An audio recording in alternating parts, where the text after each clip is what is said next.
Hey guys, we're going to go ahead and get started in just a couple of minutes. Unfortunately, the earlier space, there was some issue. Twitter rugged us in some way even before we started the space. So the space was cancelled, and then we had to kind of go ahead and restart the space again. So apologies for that. Hey Saurabh, how are you? I am fantastic. How are you guys doing? We got this official account, the Coin Republic's official account, and this is my official account outside the official account. It's like a web of lies over here. Awesome. Well, yes, that's what I was thinking. I was like, then I looked at the handle and I was like, okay, that's Saurabh. So I knew it was you. And then should we also invite the TCR account or it's just going? Yeah, they're here. They're here. Adarsh is handling that from the official account. Just a second. They're here. I sent him an invite. In the meantime, I would like you to introduce you to one of our community leaders, Brooke. I guess you have met her, Brooke Ganster from Clubhouse. She's very active on crypto voxels, and she's heading multiple communities. So welcome, Sacred Clowns, aka Brooke Ganster. If you'd like to talk. In the meantime, I'm handling the official account. Just to give me a second. For sure, Saurabh. Hey, Brooke, how are you doing? So nice to meet you. Thank you, Saurabh, as always, for always the warm and nice introduction. And I would say my friend Saurabh has spoken so highly about you and coming and learning about what's going on here. So I'm very excited to listen and learn and welcome everybody here. Hello, Rebel Cartel. Pew pew pew to you too. So I think that's Glassy behind Rebel Cartel. Hey, Glassy, how are you doing? And yeah, I mean, we had quite a few people signed up for the space, but then unfortunately Twitter does its thing and it rugs us. However, what I want to say, Brooke, is I absolutely love that banner as well as the PFP that you have going. What's the story behind those?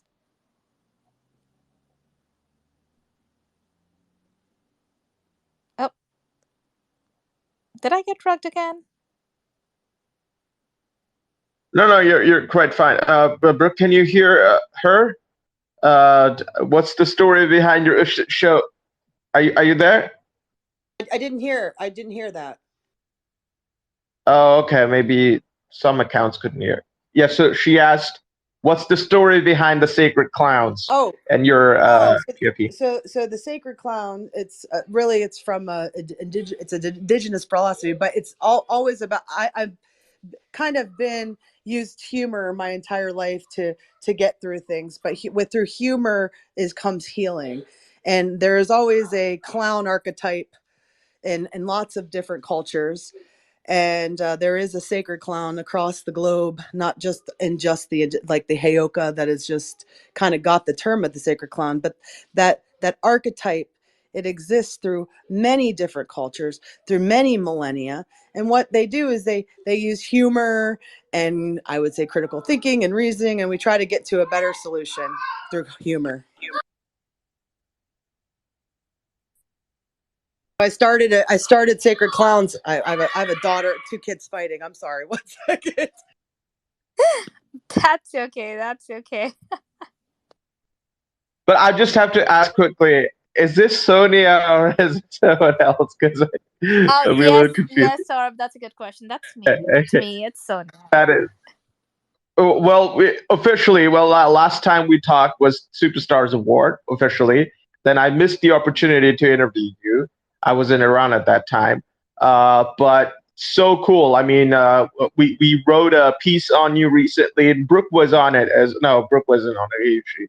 But we recently wrote a Women's Day piece, as well as a lot of other stuff. And it's really we as a news organization, when we had the idea of like covering one of the most influential women in the space, one of the first things that came to my mind is to set it out to every single community leader out there. People like Vesey Bink, Brooke Ganster, Sonia Huja, Brandy Whale, Christine Brunston, all of them, because what an honor, ladies, to acquaint with your presence. It's really an honor.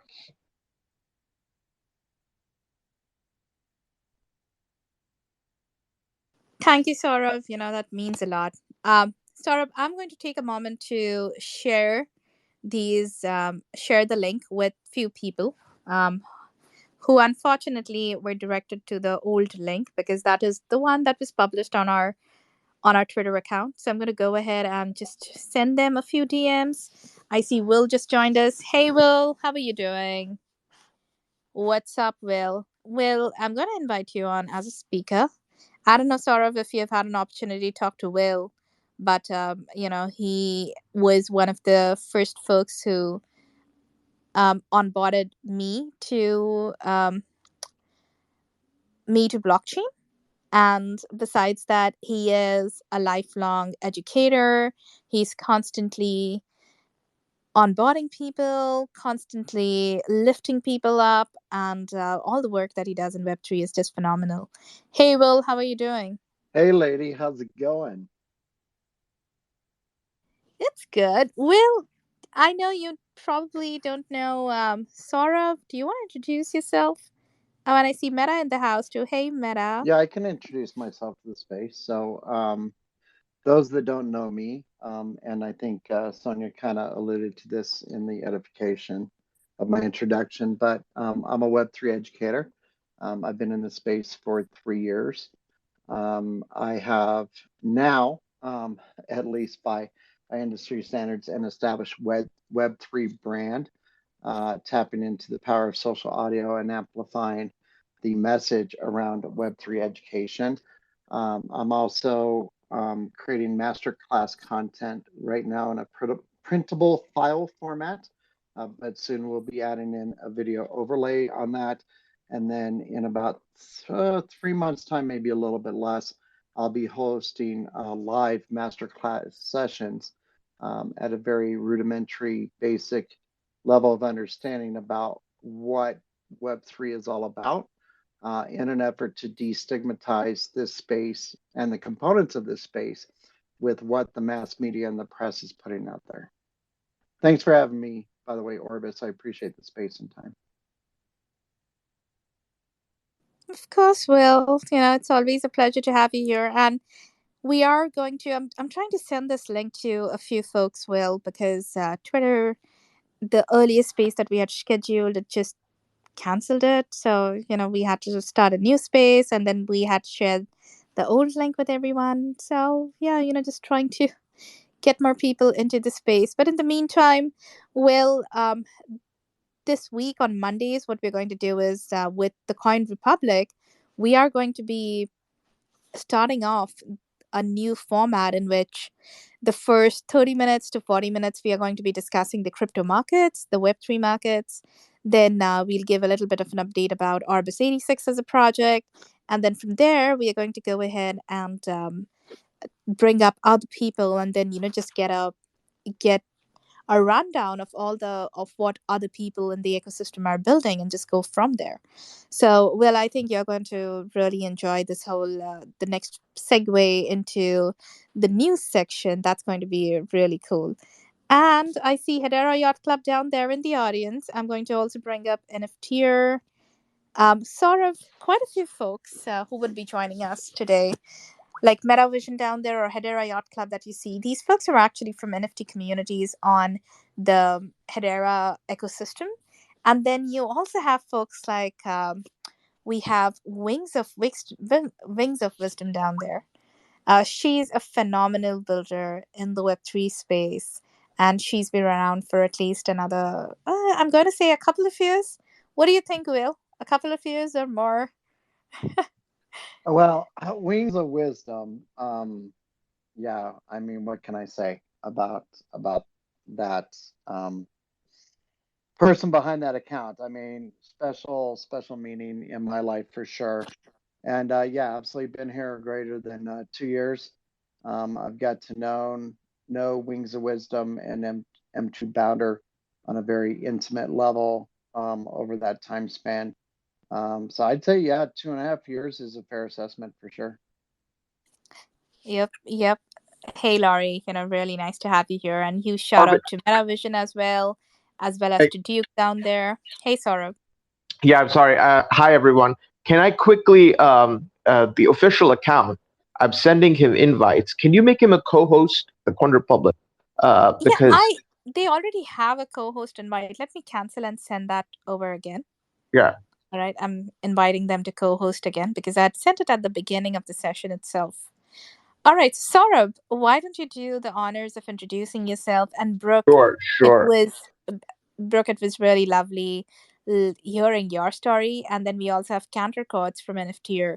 So Saurabh, what we could do is just do a quick round of introductions for you and Cantor Codes, and then we could get into Web3 news section. Absolutely. I'm gonna need a little bit of help from our official correspondent from the official account down there. My name is Saurabh Acharya. I'm the broadcast director for the Quandra Public. We're currently Asia's leading news organization in terms of crypto. We were awarded by CryptoWars.com back in 2021. Since then, we have been obsessing over building our little community in Clubhouse. Brooke Ganster is one of our community leaders, cherished community leaders from Clubhouse. We do rooms every Saturday on Clubhouse. We were quite active on Clubhouse, not so much active on Twitter Spaces. I think Sonia takes the crown over there. And yes, one of the goals over here we're trying to establish is we want to set the record straight, as in amidst all the chaos with the banking crisis and with Web3, there are a lot of noise in the news as well. And I've been studying news for about 5 years now. I know that there is a lot of noise in news, and we want to make sure that we deliver the right kind of content to the right kind of people with grassroots level community management. And that's why we obsess over social audio applications. We connect with people, individual creators or smaller communities on Clubhouse, and we listen to them on a weekly basis. And we're trying to solve content creation from the perspective of those smaller communities that eventually bring the soul in Web3. That's the official account down there at the Quandra Public, the orange and the black one. And Sonia is it's a pleasure to know her for the past few months. I have been in touch with her, but I think you have been in touch with the guys in TCR before I joined, right? Was that correct, Sonia? I don't know, but yeah, we have been in touch for a while, and the Quandra Public team's like a really rock solid team. All of you guys are definitely, the guys I want to talk to when I get my dose of information. Fantastic. I mean, we're obsessing over community. That's where we want to put our style of journalism aligned to and leave a mark, where we obsess over communities and community leaders and make news more accessible. So we'll try to do today, we'll talk about a few news articles and trying to get public opinion out of community leaders. But it's an honor, gentlemen, ladies, to share this stage with you. We see the Hedera Foundation, a lot of green ticks over here. I don't have a green tick, but it's an honor to be amongst green ticks. Thank you very much. Thank you, Saurabh.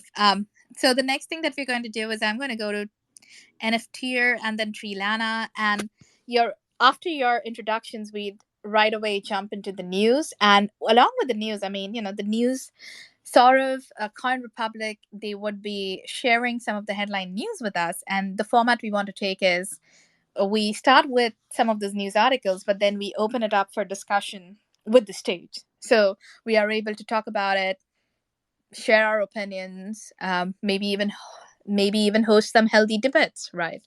But that is the format that we're going to take, and then from there, after that, we'll move into the next segment. So let's see, NFT Counter Codes, how are you doing?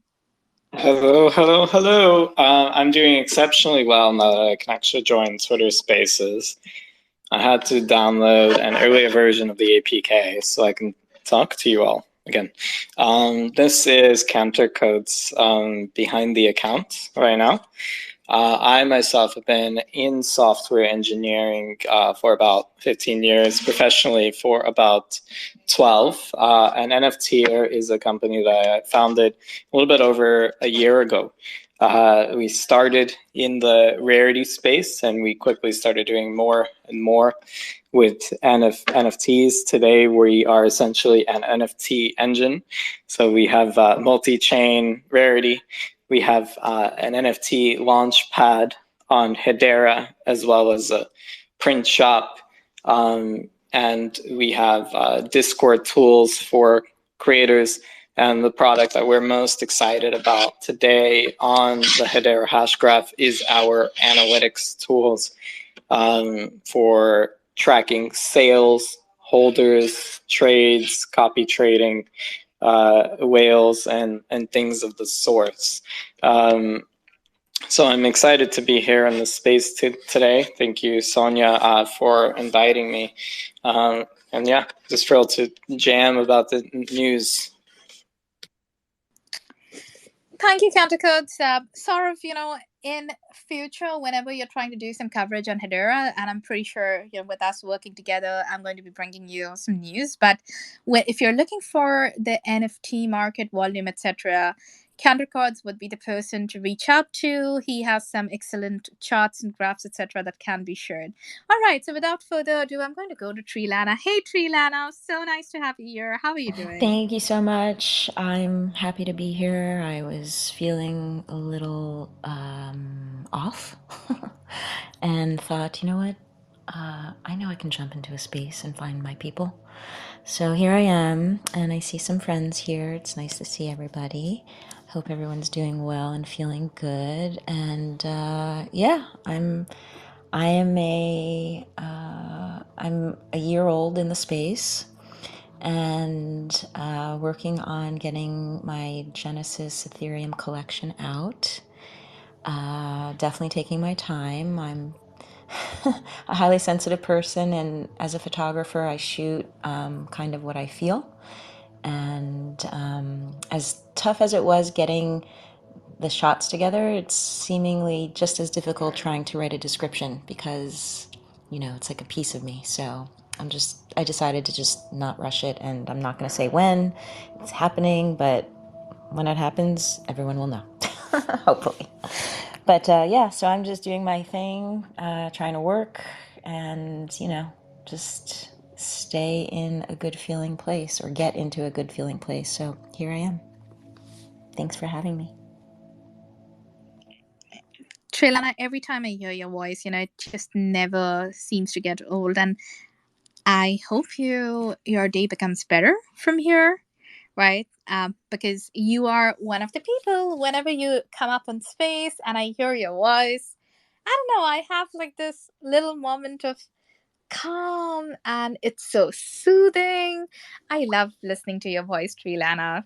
And guys, Trilana is someone I've known for months, and that's a lot to say in the space, because for anyone who has now been in the space for a year, most of the folks, the genuine builders around you, especially given the swings we have seen in the NFT market in particular, right? The builders around you either know them. I am sorry about that. You either have known them for months now, or you've met like so many people who have just vanished after a couple of months. And given the current situation that we are in, people who are still around even after the big bull run and the really bad bear run for the NFTs, these folks are here because they really believe in the community. They are here supporting each other. And that's the kind of people that we want to be surrounded with. So, absolutely glad to have you here. And I see even Adarsh has joined us on stage. So, hey, Adarsh. Adarsh, maybe, a quick introduction, and then from there we could jump. You could probably, after your introduction, right off, open up the new segments. I'm thinking maybe we could do like 3 to 5 headline news and just dive from there. And one other thing, guys, the format we're going to be following is starting with Web3 news, moving into some updates on our project, and then everything. We're going to give everyone on stage a chance to speak. We are going to try to keep this Twitter space under 2 to 3 hours. A lot of the times, we go on for hours, so we want to try and clip it to 2 to 3 hours. That being said, please, guys, before we get into the news segment, go ahead. There's a comment bubble there. Drop a comment, tag your friends to come join the space, retweet the space, and you are definitely going to walk away with some good value. So hopefully you can share that value with your other friends too. So hey, Adarsh, how are you doing? Yeah, hi, I'm doing good. It's great to see you. I mean, hear you. Great to see you too. I guess there were some issues with the main account, but yeah. With that being said, Adarsh, do you want to quickly just introduce yourself in a couple of sentences and then open up with some headline news? Yeah, hi, I'm Adarsh. I work for the Coin Republic. I am a research analyst there, and my job is to look for things. That's my intro, and I think Saurav will initially tell about few lines, then I will jump in. Few lines. All right. So, guys, by the way, just to give you just FYI, Saurabh and Adarsh, they're joining us all the way from India. So it's 1 a.m. and they are still up. They are out here to share all of these news updates with us. So thank you very much for doing that. All right. So let's deep dive into it. Saurabh, what do you have for us? Absolutely. I got a few. I shared on the comment section. I guess I shared a couple. Let's start with Shanghai update because that's a pin. Shared a link of Twitter. If you can see? Yeah. Let us start with the Shanghai update one, and I will ask our research analyst down there to give his opinion. Am I audible, everyone? Yep. Yes, you are. All right. So I'm gonna hoover over the article a little bit, and of course I'm gonna ask you guys about your opinion about the Shanghai update. So Shanghai update staking withdrawal pushed to April, ETH developers say. So core Ethereum developers confirmed that Ethereum staking withdrawals are pushed to mid-April. Correlate testnet will be launched in mid-March as a test run for Shanghai update. So this is, we can see a tweet. If you go to the article, Ethereum developers confirm, hashtag ETH staking withdrawals pushed to April. The network's much anticipated Shanghai upgrade which will enable staked ETH withdrawals, was previously slated for a March release. So the network's core developers believe the fruition could happen in the first 2 weeks of April 2023. At its inception, the upgrade was slated for a March release, while some developers even dreamt of it coming out in January itself, as reported by the media. The developers team plans to launch a guerrilla testnet and all-inclusive dress rehearsal before the Shanghai upgrade to pinpoint the pressure points and fault lines. The proposed release date is on around April 14th, 2023. Now, implications of the implementation is due to its huge financial implication. The implementation procedure of the Shanghai update is being closely watched. The shift to the proof of stake model was crucial, as it required transaction to be validated by users who staked ETH on the network. Their validation service granted them rewards in the form of newly generated ETH. ETH staking began in December 2020, and from that time, nearly 28.7 million ETH was deposited on the network. And the number is still rising. The amount equals nearly 14.5% of the total ETH circulation. These accumulated rewards were until now unavailable for withdrawal. The upgrade would allow its withdrawal, one of the main reasons for the buzz. So efforts to launch it ASAP, though, that's what they're saying. Core developers Micah Zoltu protested this decision of favoring Shanghai over others. A developer meeting on subject held on January 2023, arguing that they are not thinking about the long-term health of the Ethereum and focusing their efforts on what people want now at this instance. So all the sacrifices and hardships could now be for nothing if the Shanghai upgrade fails to be on its slated release date. Moreover, it functions in the desired way. So I wanna ask around what do you guys think about it? Because you know, a lot of questions at play here. We were going to make a video out of about it quite soon about Shanghai upgrade, but what do you guys think? Will, do you want to take this one? I have some opinions to share as well. I could go after you. Go ahead. I want to hear your opinions. All right. So it is not new for us to see Ethereum upgrades being postponed, I guess. Right? I mean, you know, ETH developers very rarely have they given us a date. And this is the core team, right? Very rarely have we seen a date that that they actually stick to. And whatever is the reason, and of course, you know, ETH, we have to realize that there's a lot of tech debt. At the end of the day, Vitalik Buterin, I mean, look at how young he was. He is a smart guy. But when Ethereum was created, it definitely wasn't meant to be used the way it's being used now. So there's a lot of tech debt that has accumulated over the years, and things get pushed out and it takes time. But that being said, overall, for the stability of the market, the Ethereum remaining staked could be a good sign. I don't know. I mean, Adarsh and Saurabh, how much are people earning as an APR or APY on their staked ETH today? It was initially 3 to 4%. Now, within few months or I guess years, it has gone to 7%. So 7% is still pretty good, right? When you're getting that back. So there are $25 billion staked right now. Yeah, but that is the thing. Like, you know, a lot of now the institutions that have its stake. So 60% of the staked ETH is actually in the accounts of Coinbase, Binance, Kraken, and so on. Actually, that's a good point. I think Lido, Coinbase, and Rocket Pool has staked more than 92% in there. So Coinbase has staked through Rocket Pool? No. They are different. Lido has market share of 72% stake. Coinbase have 50 point something. Rocket Pool has 5.8, give or take. Stake. Yeah, Rocket Pool is you know, right now I think it's the emerging choice for anyone who doesn't necessarily have 32 Ethereum to stake, right? But yes, people who have staked and who want to unstake, especially with the price of ETH, basically, you know, at this point, it's better than what it was even like, you know, at the beginning of the year, right? So there is a good likelihood that as soon as the Shanghai upgrade goes live on production, we will see a lot of liquidations happening, and that always causes that temporary price fluctuation. So that could be something to look at.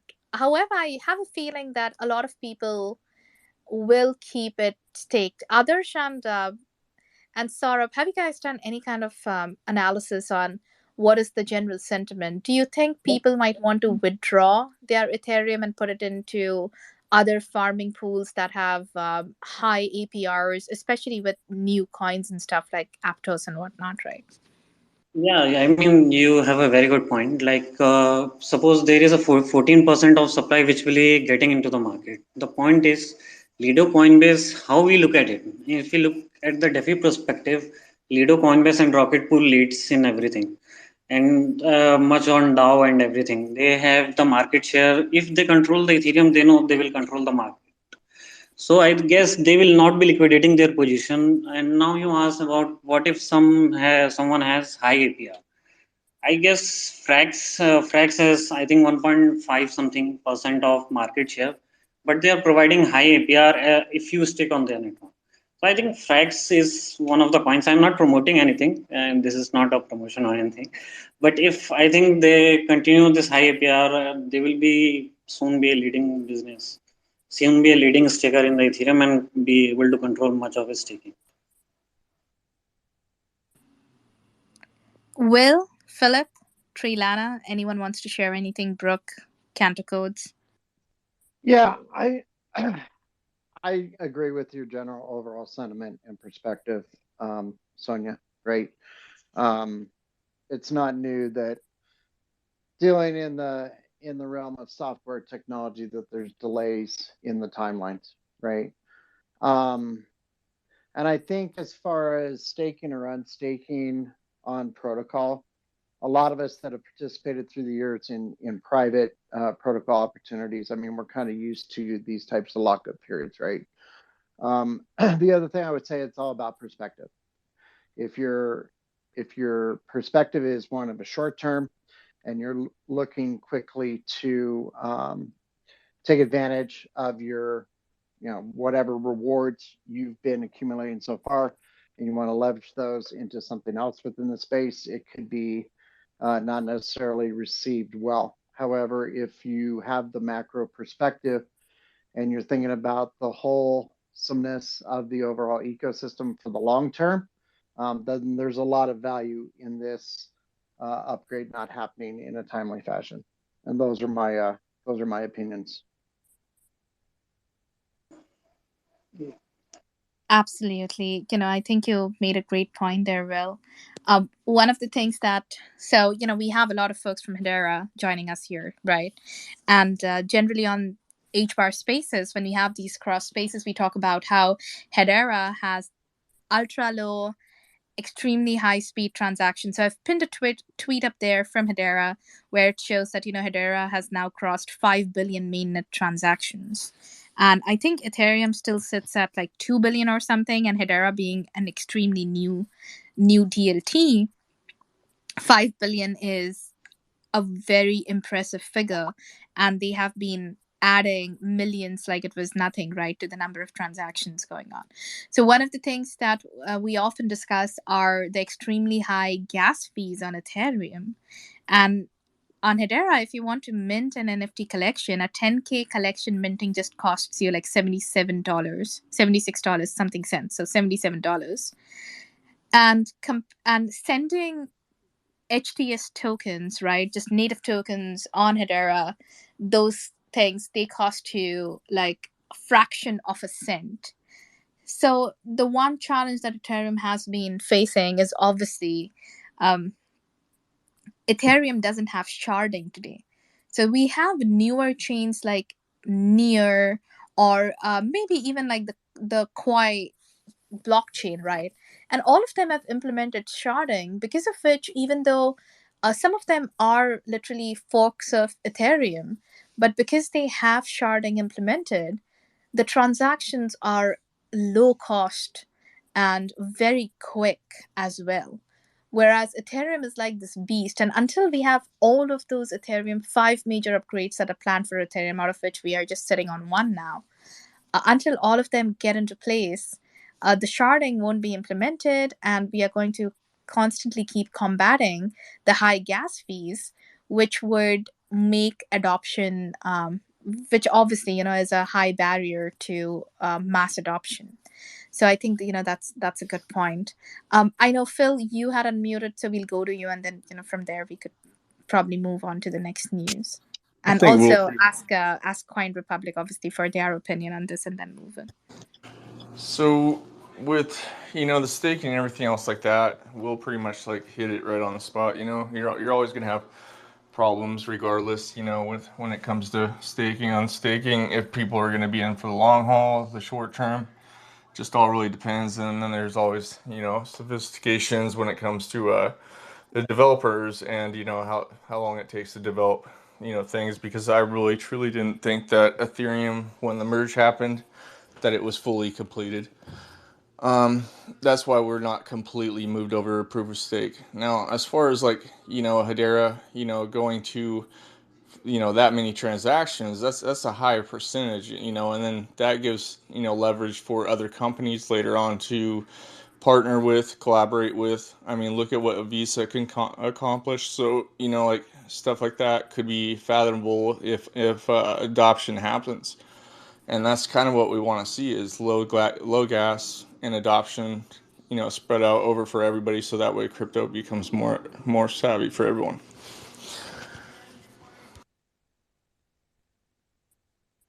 Yep, agreed. Hey, Adarsh and Saurabh, right? And Brooke, if you want to add something, obviously open to you as well.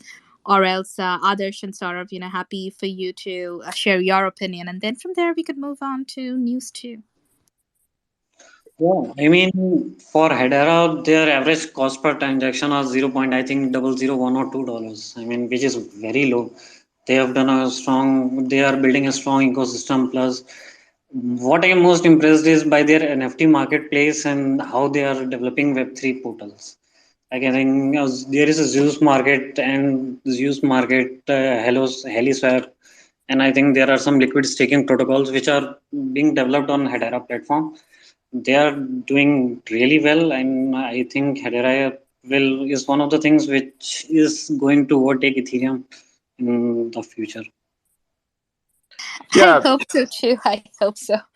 I'm not sure when that will happen, but for sure they do have a pretty cool DLT to come up as a challenger in the upcoming years. Hey, Adarsh. Hey, Saurabh. Sorry, you wanted to say something. No, I absolutely agree. We over here at TCR we have a strong technical and on-chain analysis team, and they're dedicated. We're not only looking at the technical charts, the price action part of it, but on-chain data, and it showcases one thing. I mean, there are a lot of Ethereum killers out there, but Hedera is definitely making a lot of noise. You guys, as a community, is growing faster, and it's what it is. Not endorsing anybody. Got to play the journalist card over here. Not endorsing anyone. All right, do your own due diligence, guys. But I mean, you've already done your due diligence, but I can say that you're on the right track. Okay. All right. So from there, maybe we could actually do like 3 top headlines, go from there to see what happens. I think you have one that's pinned up there, which is definitely news of the moment. You want to talk about the SVB collapse, Saurabh? Yeah, absolutely. I'm looking at the article at the moment. Just give me a second. Which one is it? I think it's the third Shanghai. Okay, yeah, I got it. All right. I do apologize for the lack of presentation. We do have an official Twitter, but for some glitchy reasons, we couldn't have joined it from our official accounts. But these are unofficial accounts, and this is our official website, the news article. So go ahead and check them out if you want to read them out loud and all. So am I audible, ladies and gentlemen? Good to go. All right. So Silicon Valley bank crisis, a crisis whose dominoes continues to topple banking and crypto. So the American banking system just witnessed the biggest collapse since 2008. In case you're living under a rock, you know what's happening with Silvergate, Signature, Silicon Valley Bank, and it's the irony of it all. It all starts with SI. I mean, what's up?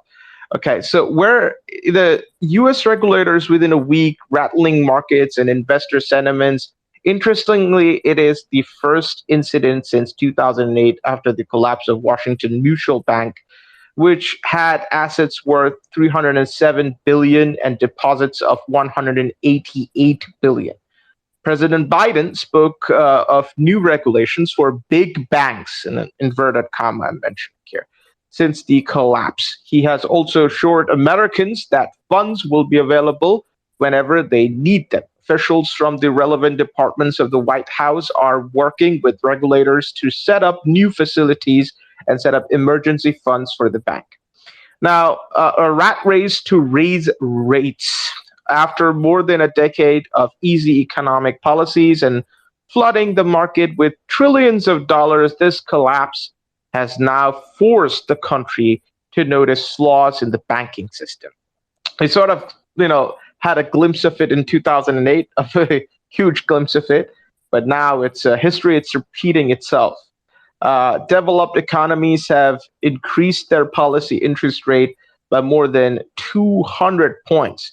The FDIC has reported that U.S. banks' unrealized losses on available for sale and held on maturity securities totaled for $620 billion as of 31st December. It has grown to 80 times since the Fed started to raise rates. U.S. commercial bank holdings have surged to 53% to $4.5 trillion as per Fed data. Now, before jumping into the collapse of SVB, let's look at how the banking system works in the USA. A bank accepts deposits from the customers and then lends a portion of those deposits to others who want to avail of loans. They also invest in various assets like bonds or securities.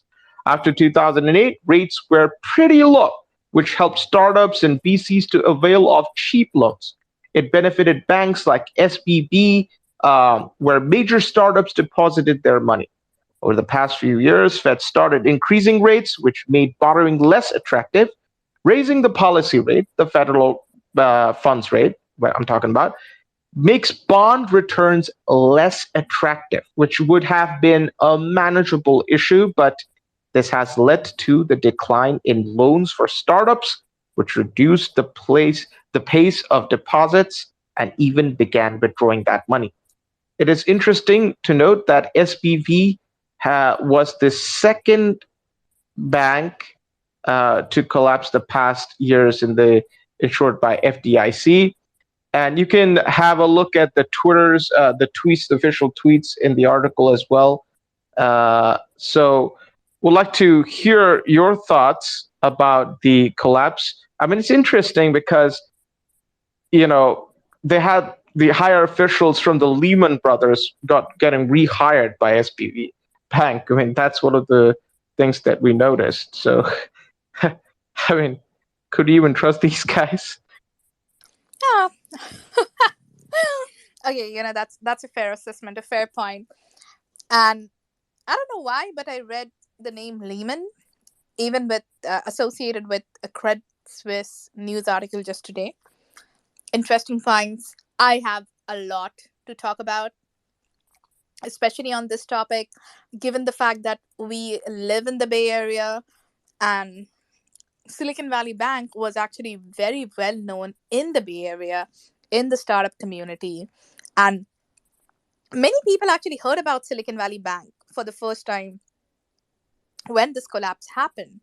But that bank has been a cornerstone for a lot of VCs and startups. And the most unfortunate part was the collapse of the bank. The bank run was led by some VCs. So it was really sad to see that happen. But it was also nice because that weekend, a DAO was almost forming. A lot of the VCs that I know, they met over the weekend, and within a period of 8 hours, they had come up with a website, a functioning website.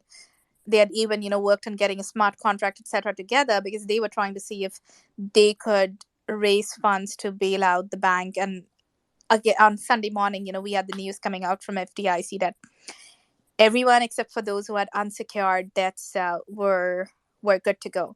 So more on that later. I would love to hear from folks on the stage, like Codes or Will, Trilana, and I know Big Back and Bandit also just joined us. So anyone has anything to share on this? I'm pretty sure this last week was just all of these conversations. Hey, Codes, I saw you unmute. You want to go and talk? Yeah, I think that's been really, to me, the most interesting thing about this is that in a lot of ways that bank run was exponentially accelerated through social media. The way that fractional banking works has not changed at all, really, in decades. It's the same system. And we don't teach it well enough in school, but nobody's money is backed one-to-one when you put it into the bank, right? And I think the social media frenzy kind of accelerated that fear that you wouldn't be able to get your money out if everyone were to pull out, which isn't really all that different to how it's been for decades. Of course, with SVB, there were significant exceptions to how they bought those mortgage-backed securities. But at the end of the day, it's not like the banking system had changed, but the world around the banking system had changed. And it just goes to show that we're in kind of unprecedented times as technology changes and shifts around us, where Web3 can actually help in this particular situation. We have custodians like Circle and USDT where there is an expectation that every dollar in crypto is backed one-to-one with an asset. Yet banks are not held to that same standard, not even close to that same standard, which is really, really interesting.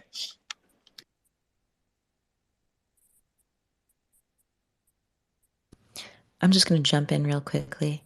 I have to say that I'm so grateful that these banks are failing in front of all the world to see, while crypto is coming out of a pretty gnarly bear market with all the venom and hatred for the cyber crypto punk criminals, blah blah blah.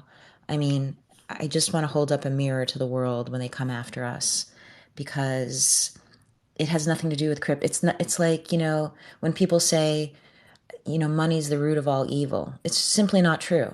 People are the root of all evil, and there is evil in the world. And people are complex, and we all have it in us. Some people, unfortunately, nurture the evil side and get sucked into that whole, what's the word I'm looking for? The crime, I guess. Let's just say what it is. It's crimes against people like you and me, for the 8 billion people. And how many billions are unbanked? I just, I'm a big, social justice is kind of like a thing for me. And once I understood, and I only really understood five and a half, almost 6 years ago now, how the financial system works, how corrupt it is, how we're all involved. It's such a web we weave. And it seemingly at the time, at least for me, I was like, how do you not put money in the bank? How do you not, participate? But you have to, because it's just the way it is. It's set up. We're set up to be losers. And then thankfully, or unfortunately, actually, I don't want to say thankfully, 2009 came along after the 2008 disaster, and knowingly people were, and the fact that the banks were bailed out then, it's just oh gosh, this is why I'm doing what I'm doing. I'm social media manager right now at TradeStation. I hate social media, just for the record. I never wanted Twitter. The only reason I have Twitter is because of NFTs, and I'm very much a creative and want to share my photography with the world. Finally, after many, many years, it's a childhood dream, basically. But when I got this job at TradeStation, it's because I was at Miami NFT Week, and someone was on stage saying, apply for, scan this QR code. We have 100 jobs open. And I found the one job I could do, which was writing a crypto content marketing manager. So I knew there was going to be writing involved in that. But when crypto kind of went left, they pulled me out of that position. Someone absorbed it because it was not going to be a lot for me to be doing. And they said, you want to be social media manager? I said, okay, sure. So I'm learning the guts, basically, and I'm only doing it because I want to be part of an organization that that has onboarded crypto, that's been around for 40 years. It's not a startup, so I feel safe there. I'm moving some of my assets there, actually, as well. And I'm just like, haha, banks, haha, everybody who has a problem with, the perception, the skewed, the tainted, I don't know, is it green with jealousy? That's why. And the thing is, it's like what I wish people understood, and I wish they would just dig deeper, and I wish they could pull the layers beyond the headlines. My God, can we please start thinking critically, people? I mean, as I'm doing social media and the things that people say, it's just like, well, you're definitely not our audience. Like, so we're going after sophisticated traders who understand the market. I'm not that. They want me to learn it so I can get into their heads, and that's fine. And I'm learning that, and it's a lot. But I do have critical thinking skills. And some of the comments that some of these people make, it's just so apparent that it's not a secret. There's a guy, he wrote, Rick Edelman, get the audiobook or read the book, whatever, The Truth About Crypto. I think he has another one, The Truth About Money.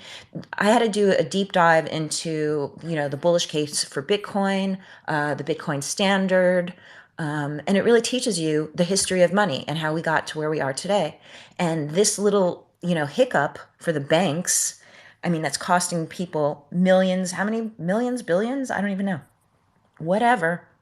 I'm just hoping that the optics sticks to the memory of people who are wondering, oh my God, are the banks safe? Maybe that crypto thing is something to look into. Maybe they'll be a little more open-minded and think twice before just believing any, person in authority or supposed newscaster who's only being fed information, who doesn't really know. So I'm kind of happy that this is happening. I think it's going to be great. I think it is great for us. And it's an opportunity for us to talk to the people in our lives who are not in the space, who are curious, who've been kind of judgy, of what are we doing on the phone all the time or with whatever. This is it. We're building the future for their money to be safe. That's what we're doing. So I don't know if that answered any questions. I just had a vent. And I want to build up.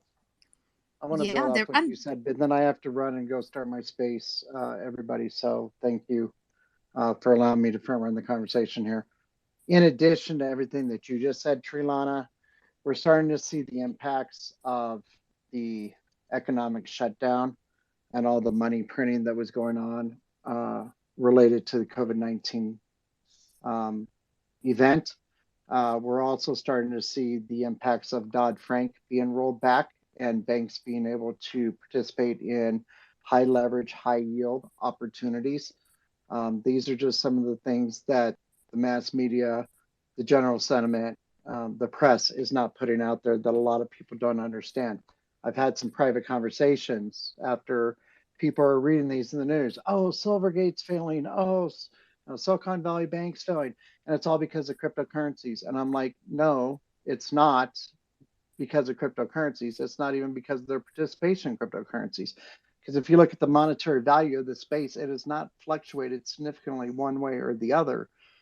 It's been pretty much in a consolidating pattern since the beginning of the year. So that has no bearing on it. But that's what they want to believe. That's what they want to understand, because that's what they're seeing in the mainstream media channels, right? So having the understanding of how banks operate and having the understanding of all these other underlying currents that have influential factors in our financial system, that's really at the core of what's going on here. So I just wanted to get that out on the table for you guys to discuss while I go run my space. But if you guys are still running when I'm done, I'll be back in here. This is a very interesting conversation. I love this format. Have a great space, Will. Thanks for joining us, Will. Thank you for dropping by. Can I quickly mention the fact that they knew these guys? They knew beforehand. They liquidated their shares. They beforehand And when I said they had Lehman Brothers on, one of their top officials were, a lot of their top officials was ex-Lehman Brothers. And I personally reached out to one of their VPs. I shouldn't have, I don't know if I should disclose it or not. I personally reached out to them on LinkedIn. I'm just like, hey, I mean, come on. I know it's PR and all. You don't want to talk to the media and all, but just, let's have a conversation. I mean, let's talk about it. And she took 2 days and she said no. So I don't blame him. I mean, you, up to VP level, you cannot blame them. But people above, they know. They knew beforehand. And that's what really makes my blood boil as well.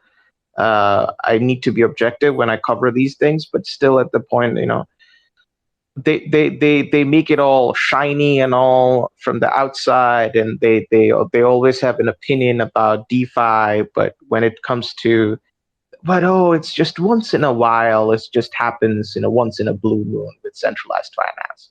But once it happens, it only screws over the retail investors. I mean, I guess they don't care about them, so they don't care about them. I'm sorry, I just jump in because I'm all fired up and I can't concentrate. That's the thing. Like, if you do have access to anybody like that, I mean, bring a mirror with you. If I ever hear Jamie Dimon talk about how, Bitcoin's this or crypto's that, while his damn bank is investing billions and billions of dollars into the space, like, my God, like, why can't I cannot be, or we cannot be, the only ones who see the hypocrisy of this. I mean, there has to be a way for the people in our lives who are not in the space to, like, what is it? They have such a hold. Like, I worked in television. That was my other life. I was 25 years in the TV space, advertising and marketing and promotion. I had 6 months in news. It was a big fat joke. The thing about news is if it doesn't bleed, it doesn't lead. And, crypto is like a scapegoat. Now the banks, even like, just to hear what Will said, the banks, the people are like, oh, well, the banks, it's because of crypto. I mean, it's just like ingrained. It's like, they're being fed so many lies. And I don't even want to say half truths. They're just flat out lies. They lie to your face about your money. They lie to your face about an alternative where your money could potentially be much safer, assuming you take care of, it's self-custody, whatever, you have to be responsible. And it's just it's enraging, and I wish I had more bandwidth to do more. I don't really know. I just I don't really know what else to do other than I'm working for a company that's onboarded crypto. I'm very bullish on it. I'm tight with the people who are in the company, even though some people are like, oh well, blah blah, the options guys and whatever. Now the guy that I work with, David Russell, God bless him, he's a genius actually. Just last week, right before he knew the bank, he knew, like, as soon as that first headline came out, he's like, well, and he has like a new baby coming, and he's got like 4 other kids. He started liquidating his kids' college funds because he knows the market's not going to do well in the next, I don't know how many months or a year, whatever it's going to be. But he kind of could see from his experience, and I was like, holy crap, that's not good, but it might be good for crypto. And his thought was, well, I think, he doesn't have an understanding of the crypto space. And basically he like said something and it was the exact opposite that happened. And he had enough humility to say, I'm not going to ever say anything about crypto again. I don't really know. I'm not, because he was just talking to me. It wasn't like it was public knowledge or anything. And I said, no, I understand it's hard to kind of foresee what's going to happen unless you're in the space. And even then, when you're in the space for quite a while, you just never know. So I just really have tremendous respect for him because he's not a crypto guy and he was willing to admit that he was wrong. So if our so-called leaders in the financial sector could just be like David freaking Russell and admit, I'm not an expert in the space, Jamie Dimon. I can't really speak to it because I'm not an expert in the space, Jamie Dimon. Should I say it again? You're not an expert, Jamie Dimon. Shut your mouth. puts the fear of everything, like all the fears for their future, for their, if they're going to be older in retirement, their kids' futures, their grandchildren. I mean, you're putting the fear of God in everybody. And now the banks are failing because more lies, more deceit in our faces. I'm wondering, when are we as individuals who, they make money because of us? Why don't we all just pull? I mean, I don't want to say anything. I can't. I'm just, I'm too fired up. But we have so much power, and we just, like, we're so lazy about it. We're just like, oh yeah, I'll put the money in the bank. That when I understood, and that's the thing. Rick Edelman, he basically says that we're financially illiterate, and it is by design. It's by design, by design, by design. I was 37 when I first started putting money away for freaking my retirement. What the hell? That should have started when I was still in high school, if I was going to really be making it in a smart way. I had no idea. My mom didn't know. My mom's, and again, it's by design. So I can't blame anyone for anything, but, catch up now. If you don't understand how money works, if you're not in the finance game, get in it. You don't have to be trading this and that, but you have to understand. Because by the time you get to be, 65, 70, who knows how long it's going to be before we can retire? Maybe even sooner, because we're in crypto and we're smart. But just in case, you have to know that this is a throwaway society. So if you get to a point where you're no longer contributing in a meaningful way, meaning, you're old, you have nothing to offer, we're not going to pay attention to you. You best be thinking of your retirement if we live that long. You best be thinking, forget that dinner out, forget that movie, forget that, purse, whatever. Put things, material things mean nothing, especially in a state of lack of leadership, lack of compassion, lack of honesty in whatever are supposed to be our leaders, because there are none. We really have to take the reins ourselves. And I highly recommend that for everybody. Do your research today. Start today. Get the history, the Bitcoin standard, the truth about money, the truth about crypto. Find out who are the top finance people in the world. Start following them. Start understanding. I'm in this job. I don't know anything about options, da da da da. I don't care. I want to understand money. I want to understand how the market moves. Because if we don't know the rules of the game, we cannot win. And that's a fact. I'll stop talking now. Thank you. I got pretty disgusted when I started doing my education for cybersecurity, because I seen how much money got spent just to cover the tracks on so many corrupt different things. I got disgusted every time I walked by my grandparents' TV because they were watching the news, and it was just horrible. Like, if you want to look at what's going on with usually the national debt, that's overall, it's called the debt clock. You can look it up. A lot of people don't even know what Executive Order 14067 means. They want to digital. I can't even say it right now. I'm Digitize. Digitalize. Digitize. Like cryptocurrency, and they want to monetize it. They want to black hat it.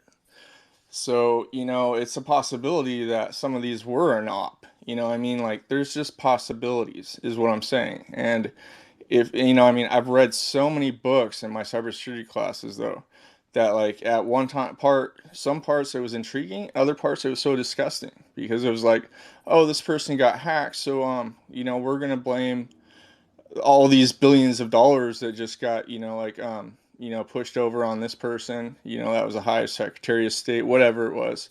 Doesn't matter. This individual leaked all this information. Now we're going to blame the motel and try to charge them X amount. And now we want to hack them back. It's a bad world that we're living in, no matter, regardless, whichever way we want to look at it. We can follow the money. It's always followable, but we know that they're always going to be winning, and if we can stand together as a whole, like people, and unite, we can make a change regardless. There's been so many changes when people stand united, instead of separated. But, like, in general, though, cybersecurity, it really did disgust me in so many fields, like even when it came to Web3. You know, when I would track down and see how many people got scammed. You know, I mean, here's $56,000 of that person's money gone. Here's $100,000 here. Here's a few $1,000,000. How about $500 million? You know what I mean? Like when I start seeing that, and then those are people's 401ks or this or that, and it ain't crypto. It's people. Like you just said earlier, it's people. People are the bottom of the reason why things go wrong. You know what I mean? Even with the banks, like they did know what they were doing. They've been knowing what they've been doing, and they're going to keep doing it. And if you look up 14067 executive order, though, like really pay attention to that, and then pay attention to Nationalize Myself. Look it up, read the information. Please trust me. You're going to want to know why. Wouldn't it be awesome if we did come together in Web3, knowing full well? I mean, for people, God, if we could just, I wish we could do this.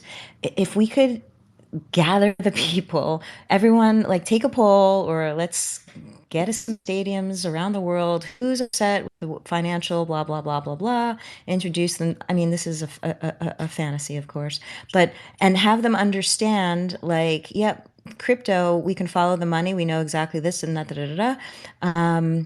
And we're going to say, screw you guys. And thank you for building the infrastructure with your billions of dollars that you said, was a Ponzi scheme and a scam. Thank you for investing all that money. We're going to capitalize on your investment in lying to us, and we're going to push you out. God, I'm a fantasy dreamer. Anyway. So it's surprising. I mean, it's not surprising, actually. It's a kind of serendipity. I was having this conversation with someone from India just a couple of hours back. Young guy from India, right? Gen Zer, has been around in the space for over a year. Pretty young, like he's, I think, barely 18 now, but very smart, the kind of information and access that people have. And even someone like him, right? So, we need to listen to perspectives. And I know, like Saurav and others, you guys could wet to some of these things. But if I'm not wrong, accepting crypto as payment for your services, if you are registered as a company in India, isn't that illegal at this time? I mean, you can trade in crypto, but you can't accept crypto payments. Not at least, for your company in India. Yeah, the payment, because we have UPI, which is like, it's quite fast, right? So all the digital payments happen. No, I am not. Yeah, I'm not referring to UPI or, the speed of settlements. That's really not what I'm referring to. Saurav, I'm just saying that, for example, the legality of things. Yeah, it's not. The only thing that they introduced was the tax bracket, 30 to 40%. Except for that, they haven't specified yet that we couldn't use institutional transactions. We haven't heard any news of major institutional transactions happening in crypto because it isn't something that we hear all the time over here. But it's not exactly illegal. Yeah. I know, Adarsh, you had unmuted. I don't know if you had a different opinion to share. But anyway, go on, Adarsh. No, I have the similar opinion as Saurav. I think what he said is correct. Got it. Okay. So I was talking to someone who has registered his company here in the US because he was talking to his CA, and there were a lot of legalities around just accepting payments trade off in crypto because that would be illegal. He can still so anyway, all of those things being said and done, what we were getting at was the power that the governments across the globe currently have on flow of money. So, for example, in a place like India, as you guys know, India had banned cryptocurrency, and then they came back and said, okay, all right, we'll let it fly, but you have to pay 30% in taxes, right? Or the US government trying to, what the fuck was the point in voluntary liquidation of Signature Bank? So what happened with Signature Bank was such a farce, and the whole narrative seemed to be like, so here's the thing, right? The first bank to go under was Silvergate. And honestly, yes, Silvergate dealt with crypto, was crypto friendly. Silvergate was the primary bank for a lot of years for USDC as well. We know that more recently USDC had started moving around. But even when Silvergate collapsed, $3.3 billion worth of USDC assets were at Silvergate Bank. And we know that that presented like a big arbitrage opportunity for people because USDC depegged. So, guys, over the weekend when the Silvergate collapse happened, things were up in the air. Oh no, I'm sorry. Actually, Silvergate USDC Circle did not get impacted.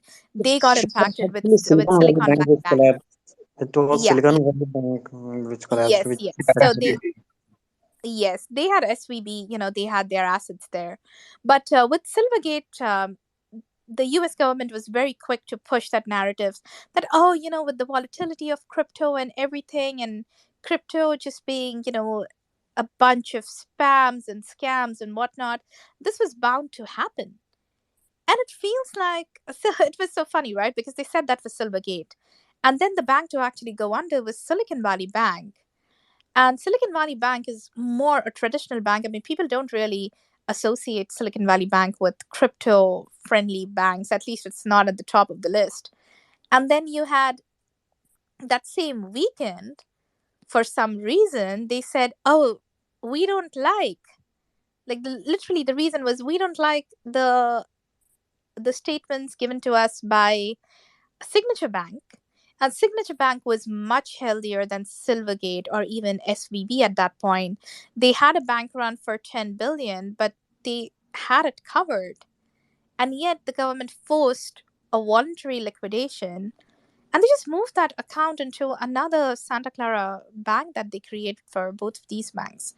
I mean, that was like such a big it just felt like a farce right there, just to let people know that, hey, you know what? Cryptocurrency is not safe, and these banks are going under because they were dabbling in crypto assets. And the reality of the situation, and Saurav, you covered that, Saurav and others, I see that in the article.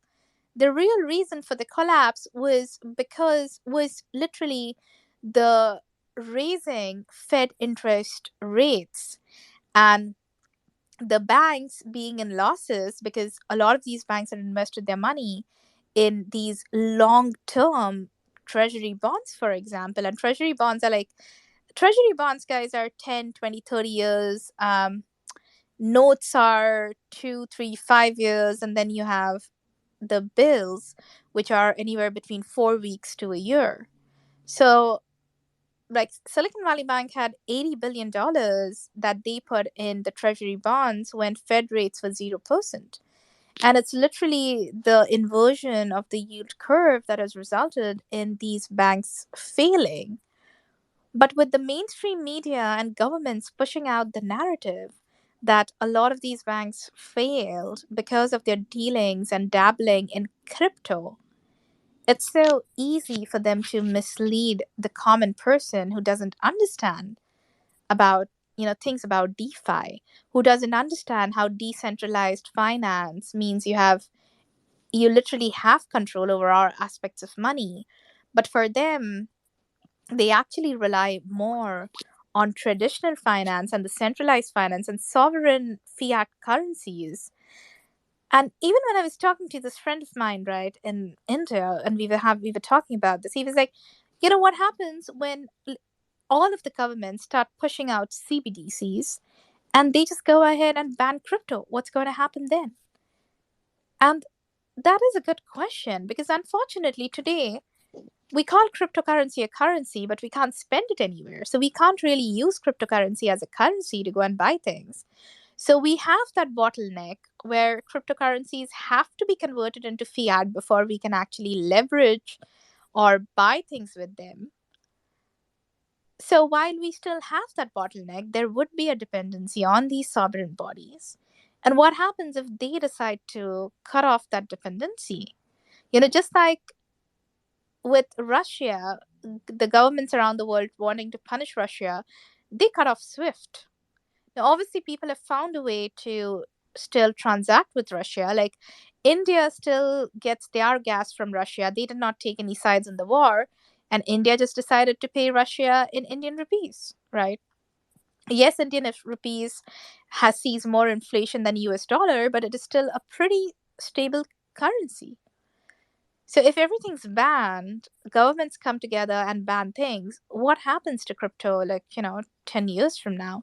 And I know as a rebellion, we would all still survive. Like I was telling my friend that, hey, what about China, right? Like everything's banned in China at this time. Do you think that the whales from China have disappeared? And no, you still see a lot of trading volume from China because people will always find a way. But what it does is it really stops the common man from getting unhindered access to crypto when they are the people who are really going to benefit from all of this.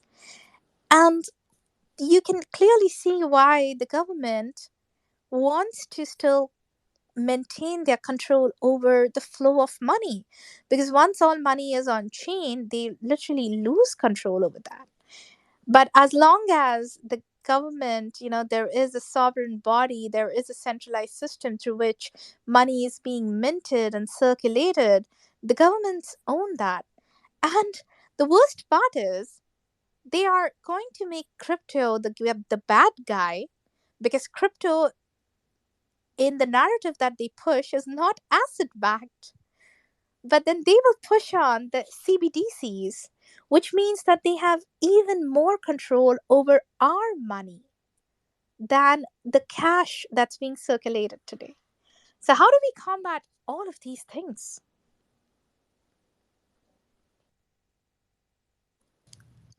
I don't know. I have to recommend though, just to get like an idea of the Madoff during that time with Bernie Madoff. He should rot. Sorry. Well, he's dead. He's dead, so that's fine. He's dead. Hopefully, he's burning wherever he is. Like I wanted to say something. Someone said something related to. It just happens now and then or whatever. The banks are like, oh, well, blah, blah, blah. Yeah, it happens now and then. But when it does happen, it takes out entire lives. It's not just a now and then thing in the banking system, because the banking system is representative of all their clients' lifelong savings. And when that is wiped out, thank you, Bernie Madoff, tens of billions over decades. This is a guy working in, and I had no idea. I watched it on Netflix because, I'm trying to understand everything with money and I have this job, blah, blah, blah. And I was like, what the hell? How is it possible that this guy literally, and everyone, like, they were like licking his feet, like he was like the king of I don't know what. How is he doing it? He's in charge of the NASDAQ. He's, making trade, and there were no trades. It was just a big fat lie. And so many people, big time people, celebrity type people who have millions and millions, they had to eat it. And you would think that some of those people would, where are the people who've been hurt by the financial system of governments? Why can't we, how do we, I guess is the question, how do we come together? Because everyone's been touched by it, everybody. And if we're depending on, again, any politician or anyone supposed leader, we'll see this again in another 10 years. I'm sure of it. I don't know how. I just think it's important to light a fire. Light a fire. We work hard. I'm working hard for my money. I'm working hard for the money. This is not I'm a creative. I really never thought I'd be in finance like this. I thought, okay, crypto, blah, blah, blah. You can't be in crypto and not understand traditional finance. You just can't. If you want to stay in crypto, you better understand how it works the other side, because it's two sides of the same coin. And one, we are not going to be able to make it without the other. And the other is not going to be able to make it without us, because if everyone's money was in traditional finance, we'd all be broke. What would we be doing? Thank God we have, crypto, and thank God whoever Satoshi is, I like to think it's a female, forward thinking, and tired of, the little man getting beat up by a bully, which is the financial system, which is rigged. It's so rigged. It's gross. Please watch the Bernie Madoff film, or I think it's I don't know if it's a film. Whatever they're showing, watch it on Netflix, and it's shocking. And you'll want to really understand, what am I doing with this, 0.5 ETH? What am I going to do with it? Am I going to keep it here? Am I going to do da-da-da? Make sure you know what you're doing with it. Make sure you know when I have money coming out of my check going straight into my TradeStation account every month. Whether it's good or bad, I'm just going in for Bitcoin or Ethereum. That's all I know. That's all I can manage right now. And I'm not trading anything. I'm not putting it in the bank. And the only reason I'm putting in my company is because I know my company is solvent.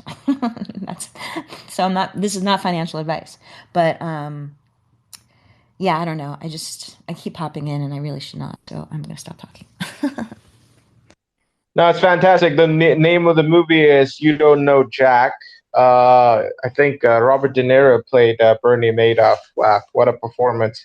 And the other documentary you guys should check out is, what's the Wall Street Bets documentary? Just Google Wall Street Bets on Netflix. It will pop up. It's pretty cool what these quote-unquote degens did to these institutional traders. So I do have to quickly bid adieu in this case because it's getting late and our little analyst down there is dozing off. But before we bid adieu, I would like to thank Sonia personally for this, and we will definitely continue to cover news, and probably going to make it a weekly affair with your guys' permissions. We will be more prepared next time. This is our first time over here, so cut us some slack. So thank you very much for your time, Sonia. Thank you, Saurav. Thank you, Adarsh. I think this was a great way to kick off our first series of the Monday Web3 Pulse, and absolutely love you guys for bringing in all of the analysis. So, guys, the articles that have been pinned up there, if you go and check those articles out, it has a wealth of knowledge. Definitely go take a look at the Coin Republic. They have been covering crypto news for a few years now, and I know a lot of folks at the team. It's like really good source of news too. And what I like about their articles, just remember, a lot of these folks are actually based in India, so sometimes the articles are well written, right? However, the best part about the articles, more than just some fancy words or some other shenanigans, is generally the analysis that's done in writing those articles. So even if you go and look at the Silicon Valley Bank article, it's like a couple of thousand words, and it talks about everything from how the systems failed, right? The traditional systems failed to what's happening and what's next. So, go ahead and take a look at those articles. And again, Saurav and Adarsh, thank you so much for joining us today. We'll continue with these conversations before we move towards the end of the space. Thank you again, guys. Absolutely. Thank you very much, ladies and gentlemen. And we shall meet again. Until then, let me just sum up the entire collapse of the Morton American banking system into, a South Park meme, because it's kind of like that. So leaving that thought in your mind now. All right. Thank you, Trilana and Phil. I'm going to just invite you guys to co-host so we can keep going. Oops. All right, there we go. All right, so moving on, and again, thanks to the Coin Republic guys for joining us today. They will be joining us again next week on Monday. But moving on, I know we have Big Backend Bandit and Web23 here on stage. I wanted to go to you guys. Now, Big Backend Bandit, I was looking at your profile, and it seems like you have a lot of knowledge around DEXs and yield farms, etc. So surprisingly, right, in the conversation I was having with my friend earlier today, and I was talking to him and I was telling him that, hey, you're right about CBDCs being pushed out and the government's really pushing these out. And to the common man, as much as all of us over here, as much as we believe in crypto, the number of people across the globe that even hold a crypto wallet is probably like, what, 100 million? And I was telling him it's so surprising that TikTok in a couple of years can get 1 billion users, but we only have 100 million or lesser wallets, like unique wallet holders, okay? Not the number of wallets, but unique people actually transacting in crypto. And we were talking about how the current economic systems have created that sense of trust. So when you go to Dexes and you suddenly see yield farms giving you like 50, 100% APRs and APYs, most of the people straight off think that, hey, this has to be a scam. And it's not just that, right? The thing is that literally what crypto is creating is a store of value without any asset backing. And many times people are like, oh, but our currencies are backed by gold standard. Now in India that's true, and in some of other parts of the world too. But US separated, like got out of the gold standard in like Nixon's days. So today the US dollar is like the biggest speculative currency out there because it's just backed by a piece of paper. The same treasury bonds that have led to the demise of 3 banks over the past year, the entire US dollar is just backed by those. And anytime the government just stands up and says, okay, fuck this, we're not going to honor it, it's all gone. And yet, when it comes to using crypto as a store of value and as a transactional currency, somehow the FUDers have done a great job of keeping people in the dark. So, Big Backend Bandit, would love to hear your thoughts on Texas and this new era of DeFi that we're looking at, which can quickly make millionaires, but at the same time, unfortunately, it's so ripe with scammers that it could also just, suck away millions of dollars. Would love to hear from you. Yo, thanks for actually going through my page because I've been listening to you guys while I multitask on my computer. Been enjoying the conversation. I wanted to speak, but I was just really like, I was drawn into especially what Sri Lana said about financial, like learning about how the crypto market works. Like you actually, most people here come here for other reasons than learning about money. Like I didn't wake up and say, oh, hey, I'm going to join Web3 because I want to learn how money works and the financial system works. But it becomes kind of imperative when you realize that you're dealing with a system of the future where literally, in a couple of years or maybe in a couple of decades, who knows, most of the global financial system is going to be modeled around these sandboxes that we're playing in right now. So I think it just becomes like, something that you start to learn and especially through experience. So in regards to DeFi and yield farming and all that stuff, I hate to break it to you, but I'm not the expert here. I actually did a collaboration with a friend of mine. He's called My Sexy Life. He is the expert. I interviewed him for my newsletter that I write every week. It's a free weekly newsletter. I try to make it valuable to people in the crypto space. So I try to collaborate once in a while and just get more information that I personally cannot provide my readers. So I try to just get like external output there. But definitely still learned a few things from talking to him and actually consuming his content because he actually points out the important nexus between financial education and having a good mindset because you really can't be playing around with crypto without having a good mindset. But back to your question about you talked a little bit about the gold standard, fractional reserve banking, and the adoption rate. I think the reason why apps like TikTok or even Instagram or even Twitter have hundreds of millions of users, and crypto doesn't have that, that level of adoption, is because one of the reasons anyway is that there hasn't been that catalyst to really drive it. Think about it. TikTok really blew up during COVID, right? Everyone was locked in at home. People were bored out of their minds, right? And then the content, or at least the creator economy, it was growing, and then it just exploded. Like everyone was creating content, everyone was consuming content. E-commerce exploded, online shipping exploded, copywriting and email marketing exploded, the ads economy exploded. These became sort of the new recession-proof economies, right? And now think about the recent banking crisis. We actually got, I think, about 1 million new, like brand new Bitcoin wallets just within the last couple of weeks.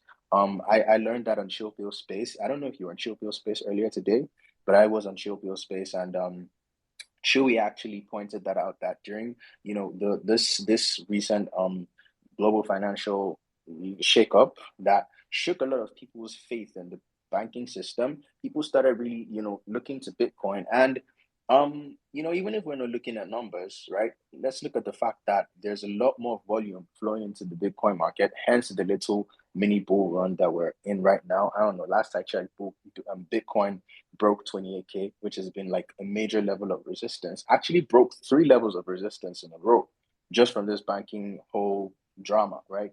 Broke 26K, broke 27K, broke 28K. And I'm like, what's going on? And again, part of that might be my fault. Spoiler alert, because I'm like the real inverse, I'm like the real Jim Cramer, because every time I sell my crypto and I stable up and I'm like, send it to zero, the market pumps. So you guys might have to thank me for that little bull run, because every time I bet on the market going up, it goes down. Every time I bet on it going down, it goes up. Don't ask me how. I don't know how. I'm just like the worst trader ever. And this isn't even like a joke, because I sold up my Solana bag. I stabled it up in USDT. I was like, I've been seeing Solana like ranging between $22 to like $16 over the past month or so. And I'm like, oh yeah, it touched like $23, I think day before yesterday. And I'm like, yeah, I'm selling it, send it down. And then I woke up today and it just broke $23. And I'm like, if this thing really goes up anymore, like I'm not even gonna buy anymore. Like I'm just gonna watch and I'm just gonna cope.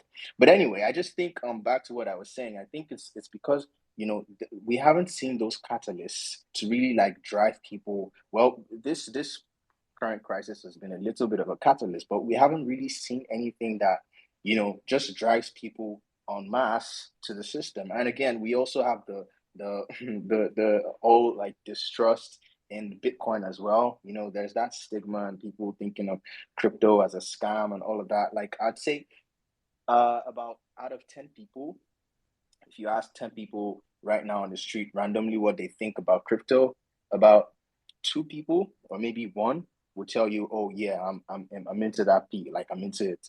And then maybe like 3 people will tell you, yeah, I know a little bit about it.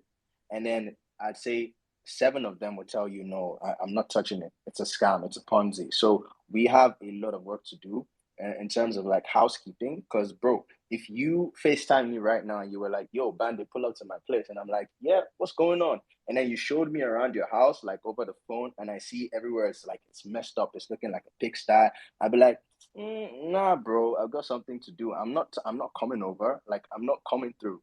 But if you showed me and I'm like, oh yeah, everywhere is looking nice, right? You've got a little thing going on, everywhere is looking clean, I'll pull up for sure. So I think we do have some housekeeping to do to at least get the people who come over to stay, or at least make them want to stay. So part of that is on us as well.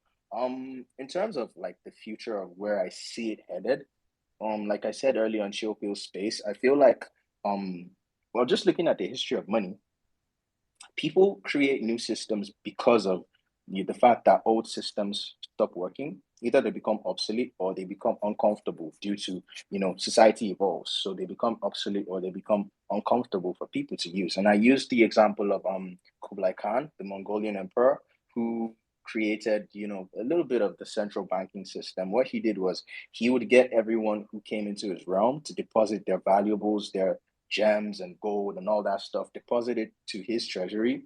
and he would issue them receipts in exchange for those gems and valuables, and they would be able to transact with merchants in his realm for the value of what those receipts said they were. So it was a win-win situation because people didn't have to carry valuable stuff around. They weren't getting robbed by bandits, pun intended. They weren't getting mugged. They weren't getting robbed. It was easy to carry around, and his treasury grew. So that was a system where people got the coins, like people were using coins, and then the government, or at least an administrative authority, decided to sort of like co-opt that system and make it into something of their own. Now, fast forward to say the Middle Ages, right? We had the Medici family that invented fractional reserve banking that allowed people to deposit money to these banks, and banks were able to give out leverage loans, sort of, not leverage loans the way we see them as right now, but just to make it a simple concept, they give out loans at least I think 3 times the value of what is in their reserves, and they were able to make money off of the interest and just make a little arbitrage off of that. So that is literally what we are. That's where we are at right now. We use a little a modernized version of fractional reserve banking. You were right when you said we had the gold standard from I think the 20s or the 30s up until Nixon's era in I think the 70s, 76 or so, and then the gold standard faded away. I think where we could head to in terms of Bitcoin as a standard of a store of value is maybe we see these CBDCs, right?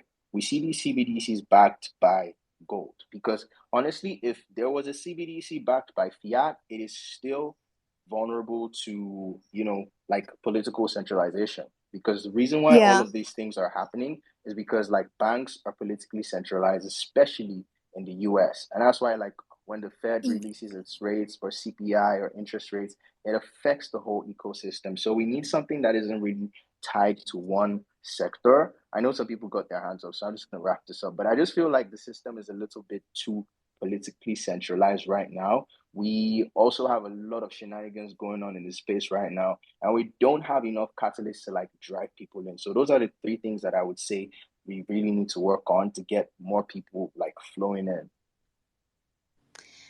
Thank you, Big Back and Bandit. I think you made some really excellent points. I know Trilana and Philip, they wanted to share something. So, guys, just to keep the mic moving, right? Sometimes when you're just hearing from one person, it becomes a little monotonous. And these are great points, but if we break it down further, no, you were absolutely great. But what I'm getting at is if we break it into smaller chunks, everyone tends to pay more attention because everything that you said was really valuable.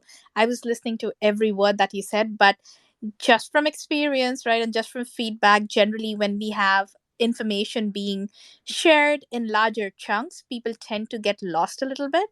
So guys, what we'll do is we'll keep circling through the stage, but maybe we take maybe just stay on mic for a couple of minutes, 2-3 minutes, right, and then keep moving around.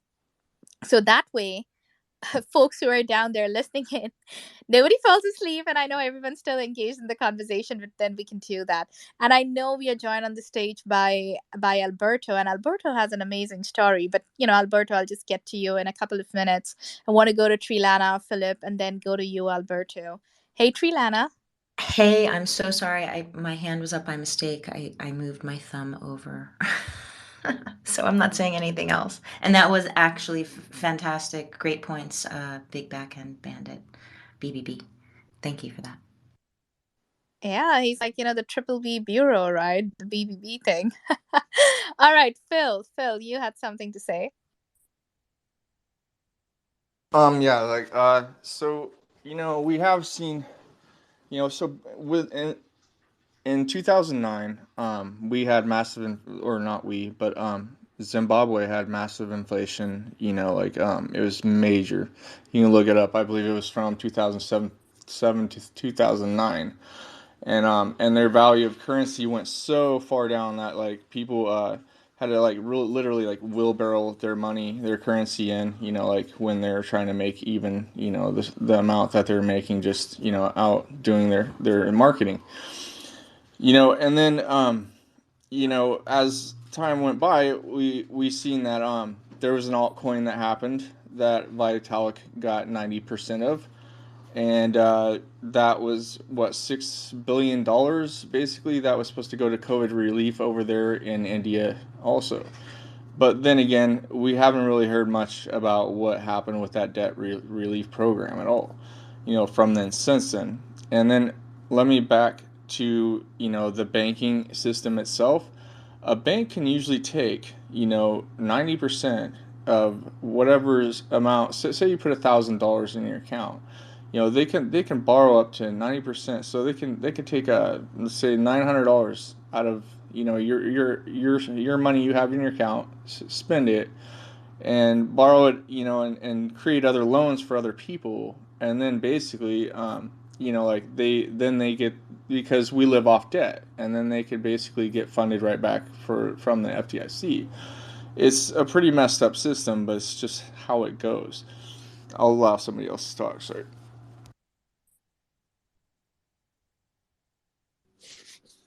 All right. So I am going to go to Alberto. Sorry about that, Big Back and Banditina. I just want to give everyone a chance to speak. So Alberto, how are you doing? You have Hey, how are you you? How was definitely everybody? deserve. How are you I'm do doing? I'm doing great, thank you. I've been around the spaces for all day almost. Yeah, I can see them there.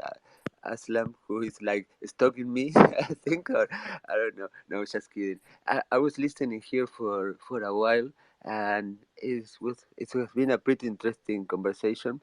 And I don't know who was that mentioned that actually we haven't had any real cases, real scenarios of bitcoins being adopted in a way that actually you could use bitcoins directly without having to come, or any other crypto directly without having to convert them onto fiat before being able to use it. I don't know who made that comment, but I would like to just to mention that many years ago, I am in Uruguay, for those who don't know, in South America. Buenos Aires, Argentina, is the capital of, well, in Argentina. They are only 30 minutes away from here by air. And I think it was in 2016. I went there with who was my girlfriend, and Subway, I mean, the chain of food Subway, was accepting Argentina, was accepting bitcoins as a way of paying for the meals they were selling. And there was an application that was, I don't remember if it was called Bitcoin Map or something like that, where you could see all the places in Argentina that were accepting bitcoins that as a directly way of payment. I don't know, for making yourself a tattoo, for buying a beer. So you can find in all those apps where the bitcoins were accepted. Mostly, it was the reason it was like that. The scenario in Argentina was because of the restrictions of the government when it came to having access to dollars for the people from Argentina, and yeah, it was the government only started to allow people to have savings in Argentinian pesos. That well, the inflation was making them lose a lot of their value, and well. In that sense, the restrictions in order to enter money into Argentina. Imagine to pay for an Uber in Argentina was the first the first country in the world that started accepting cash. Uber, by default, I mean by design, was a solution that made you forget about having to have with you any money. You would have your credit card associated to the service, and you just forget about having money with you. Well, in Argentina, because of people not being able to access to an international credit card in dollars, well, they started accepting Argentinian pesos in their trips, so they were like basically like taxis in that sense. So all that scenario made the Argentina a very interesting case of a society that adopted bitcoins as part as a parallel way of an economy that was running not in parallel, because of course it was moving just a minimum fraction of what the economy was actually moving. But it was interesting how they could actually coexist both systems without any trouble. And okay, I I cannot answer when it comes to okay, Subway, when it came to actually having all the records in order to pay their taxes and have all the things related to the numbers correctly presented for complying with all the taxation and all the way their sales should be recorded. I have no idea how they did that when accepted bitcoins, but yeah, I can tell you that for me it was, I couldn't believe it when I was in Argentina and was walking in the street and I saw Subway. We accept bitcoins. Yeah, it was amazing, and we're talking about 2016, so it's a Yeah, great project. actually, you're right, Alberto. A couple of countries where their traditional currency has seen more inflation than the volatility that cryptocurrencies have seen. So Venezuela, Argentina, like Argentinian pesos, those are up by, I don't know, like what that inflation is like around 200% between Venezuela and Argentina. These countries always have hyperinflation, and compared to that, a traditional like our cryptocurrencies, most of the blue chip cryptocurrencies are down by 60% right now from their all-time highs. So these countries definitely motivated for that. Actually, it's nice to hear about these apps where people can pay for it with crypto. And what I was saying was, you're right. I was the one who was talking about it. And you're right, like in mainstream, when I'm talking about like mass adoption, I was looking at, countries with, and I know Argentina, Venezuela, even all of these countries are no small countries. But you're absolutely right. The kind of mass adoption, the app being used to actually make payments, it's that same kind of mass adoption that I was talking about. And that's where I was saying that, hey, today we have TikTok being used by over 1 billion people, but only a very small number of people across the globe. So out of 8 billion people, maybe 100 million people really using cryptocurrency, right?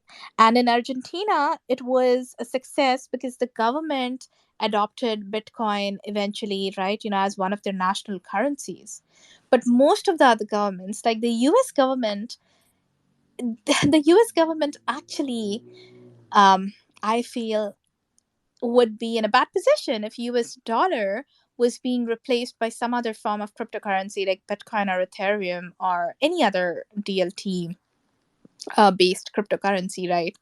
Any other token that's actually doing better than US dollars, because US dollar is, again, like I said, right, US dollar by itself is actually speculative.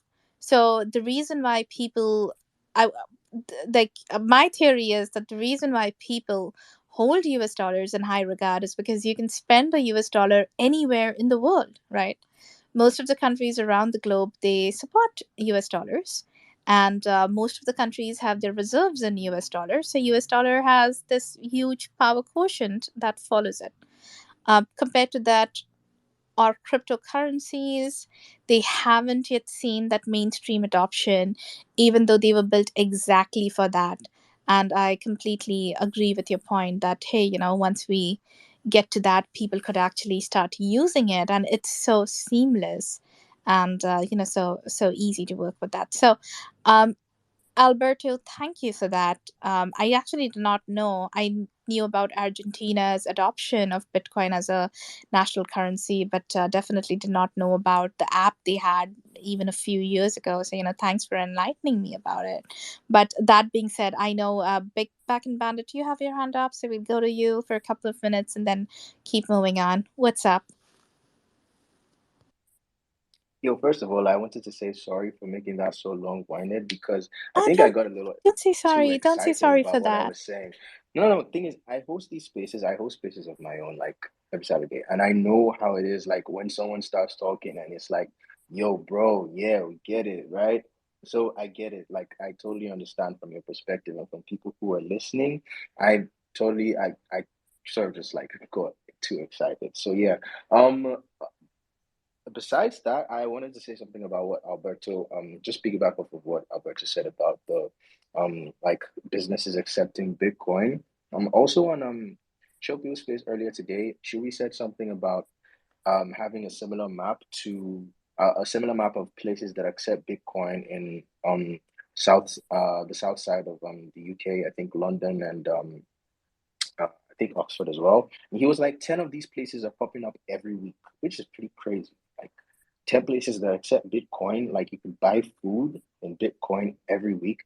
It's quite crazy. Like where I live and where I'm from in Nigeria, we don't, it's like literally have those. The most popular like form of I'd say like commerce that uses crypto is P2P exchange.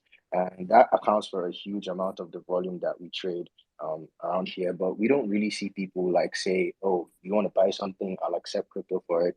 Probably we see it really soon, but we don't. But I just think it's really cool that these things are popping up more often. So it's a step in the right direction. It's an interesting sign. But I think what's more important is how do people perceive Bitcoin? Like, do people see it as a store of value? Do people believe if I put $1,000 in Bitcoin and I leave it for 5 years, I'm gonna come back in 5 years and need at least $1,000, maybe probably more. So I think that's the more important question that we should be asking ourselves, because that would then signal like a larger trend towards people like actually recognizing the value of Bitcoin. I know the white paper, like the literal white paper of Bitcoin said a P2P exchange, but now we're starting to like think bigger and say, how do we like look at this? If it's real money, we should be able to like think of it as a store of value.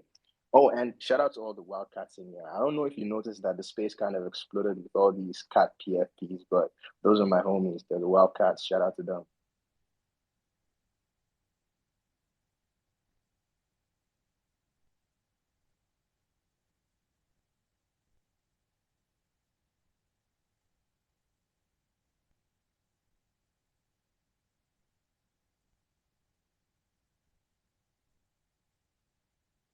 Am I working? No, no. Oh, yo, buddy. Sorry, I was speaking on mute. I think I don't know if you even heard whatever I said, but I said yes. Whenever you see a homies down in the audience, you always have to give them a shout out. So Wildcats, shout out to you guys for showing support. I see the goat down there in the audience from H Bar. Laurie from Wings of Wisdom, who's been, I don't know, like, she's just been around for like, I've always found a lot of support in her. She's a sweetheart, and I'm so glad to have her here. Dennis, nice to see you here. We would love her. I mean, literally, you're from the Binance Academy, right? It would be great to have you up on stage, share some thoughtful insights. Binance Academy has some guys, on DeFi, etc. You need to go and check out some of these academies by different platforms. But the Binance Academy, they've actually done a pretty good job. And then, X Heroes down there, Tokemex. I know earlier on you were on stage. I wanted to hear a little more from you. I know recently you were talking about tokenomics and Mexico, so I wanted to hear your thoughts on that. Guys, again, if you are in the space, right, and please go ahead, tag some of your friends, invite them into the space. There's that little comment bubble down there. Hit that bubble, get them going. And more importantly, guys, the speakers and people around you, give them a follow. The speakers up here, give them a follow. And again, all of these conversations, extremely valuable conversations. Glad to be going through all of this.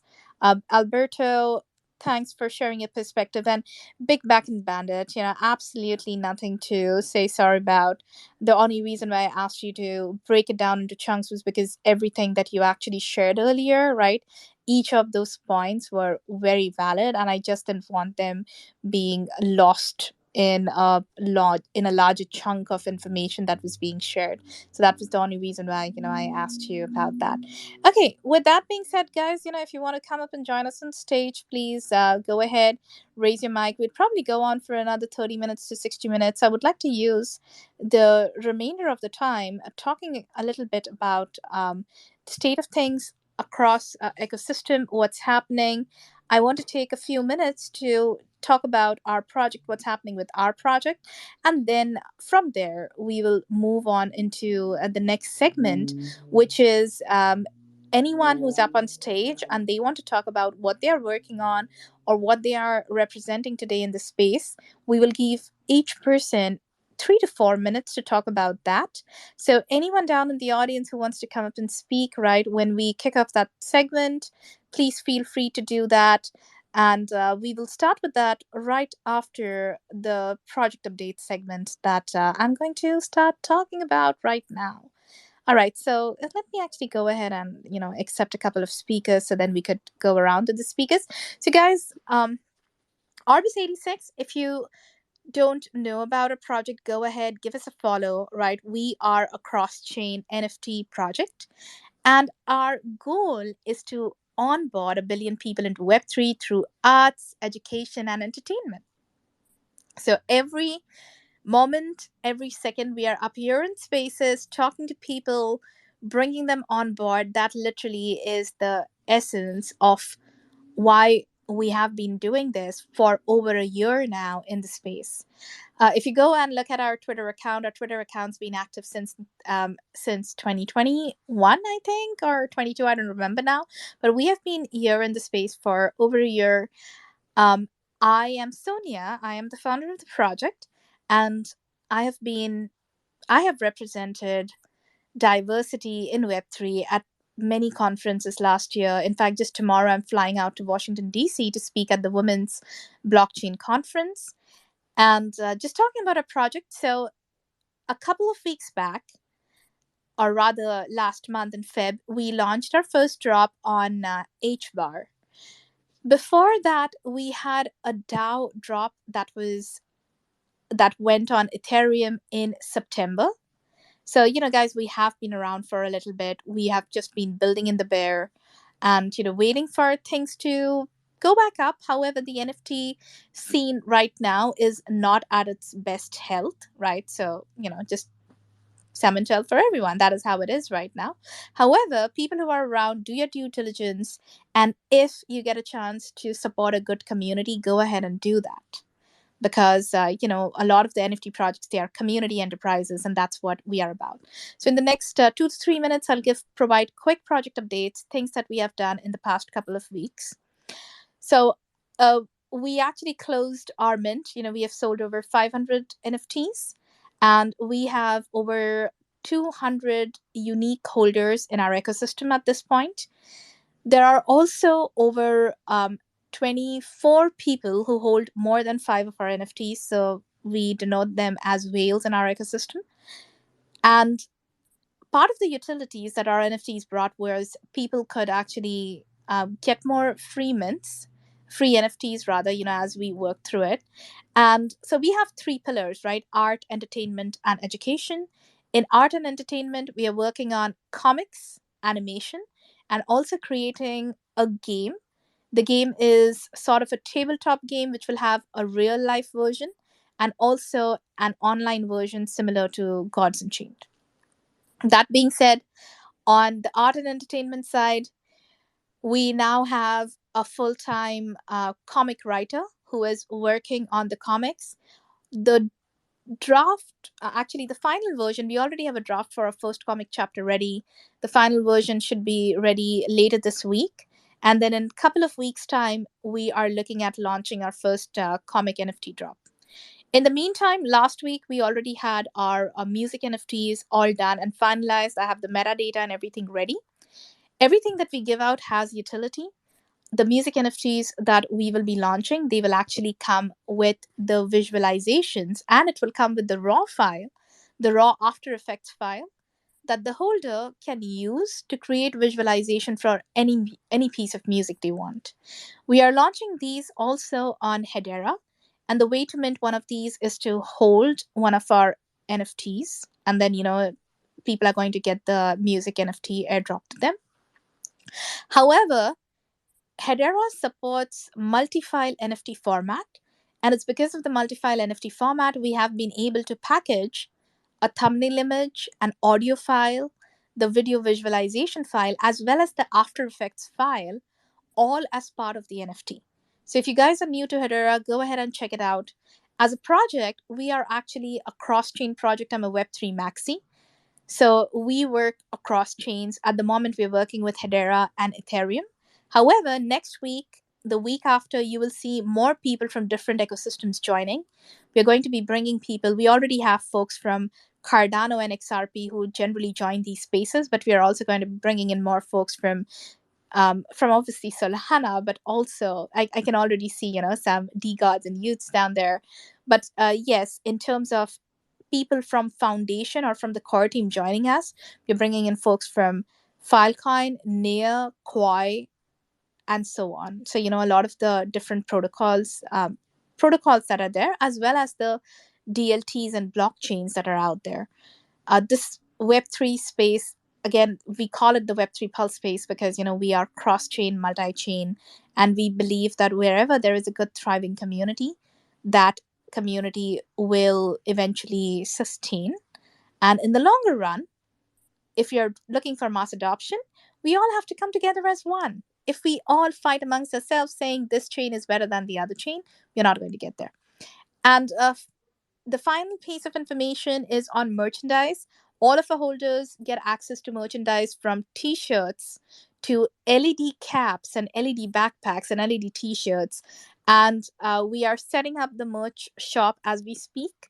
And by next week, when we take our snapshot, after that, the merchandise shipping will start to the holders.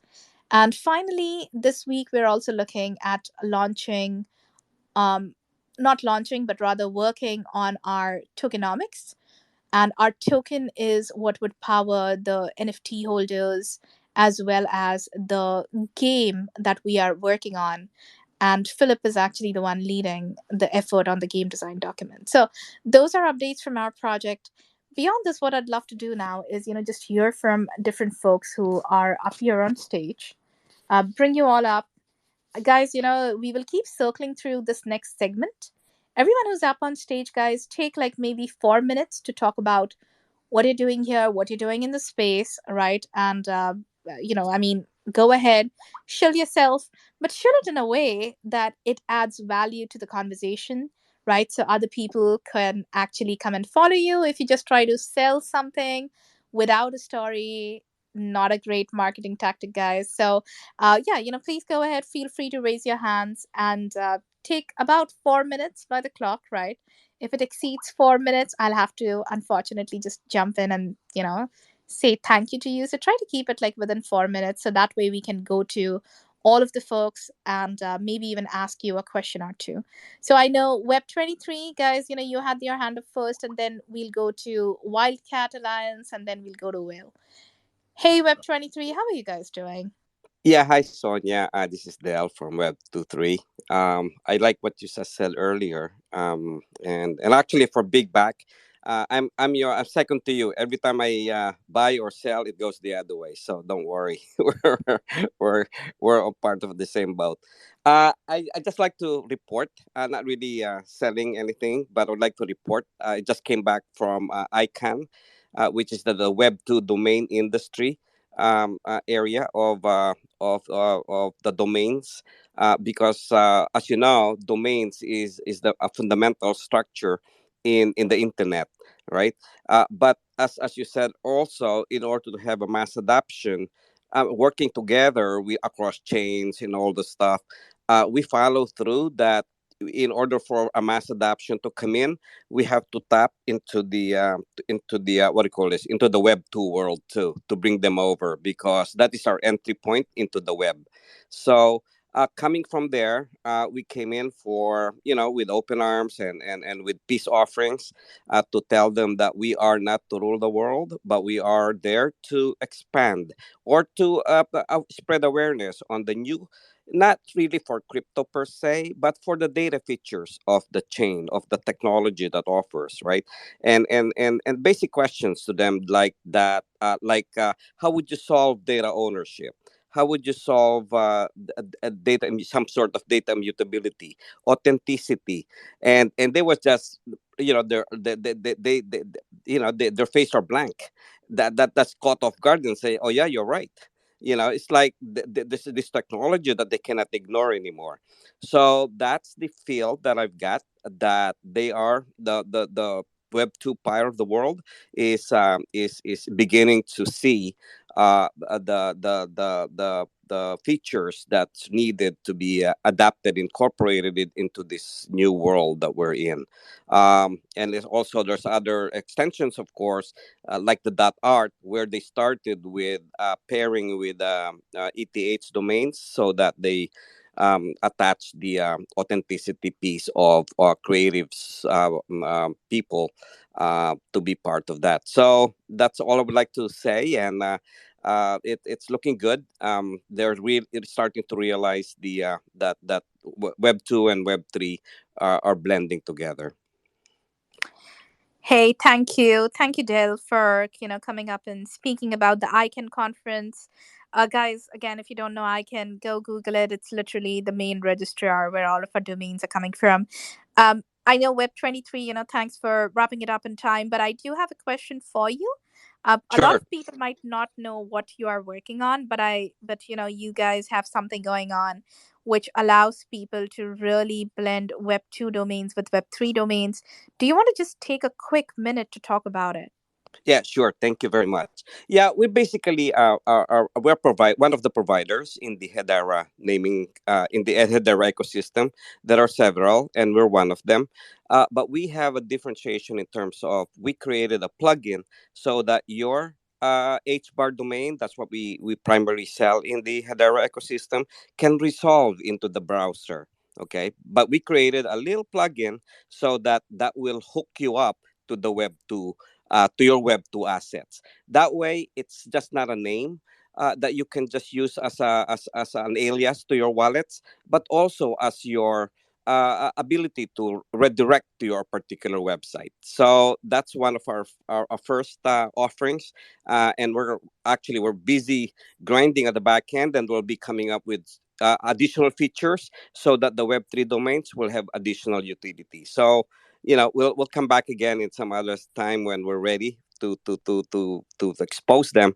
But that's the thank you very much, Sonia, for reminding me to speak about our product briefly. So that's the way it is for now, so that the Web3 domain will be accessible into the browser. Basically, that's the summary. Thank you. Thank you, Web23. Always a pleasure to talk to you guys. We need to continue our conversation too, so we could get our custom domain. We'll reach out to you on that. All right, so moving on, Wildcat Alliance. Well, first of all, I love that banner. I love the PFP, and I can see all of the Wildcats down there in the audience. And I see you have the Listen to Earn platform. There's so much cool stuff going on. Why don't you go ahead and share what Wildcat Alliance is all about? Hello, Orbis. How are you? I'm Hannibal. I'm Mission Commander here. Yeah, you've kind of got it. If you look around, you can know exactly what our utility is. We're space raiders. Basically, we're multi-chain explorers. And most of these people have been educated to the point that they understand the different consensus mechanisms, all the stuff that you would need to be able to go on all these different blockchains. What we like to do is go in these spaces and kind of see what speakers are doing. Some of them are taking notes. I want to give a shout out to Backend Bandit, actually. He's one of our favorite speakers. That was eloquent. Only you would be able to bring Mongols into something that was in context in Web3. Thank you very much for that, sir. Yeah, but as you can tell, I'll leave it short and simple. We come in and bolster the ranks of spaces. So if somebody needs a little bit of extra, listeners that are active, real people, that's when we come in. So yeah, we're glad to be here, enjoying the time, and the speakers are up here. So thank you very much.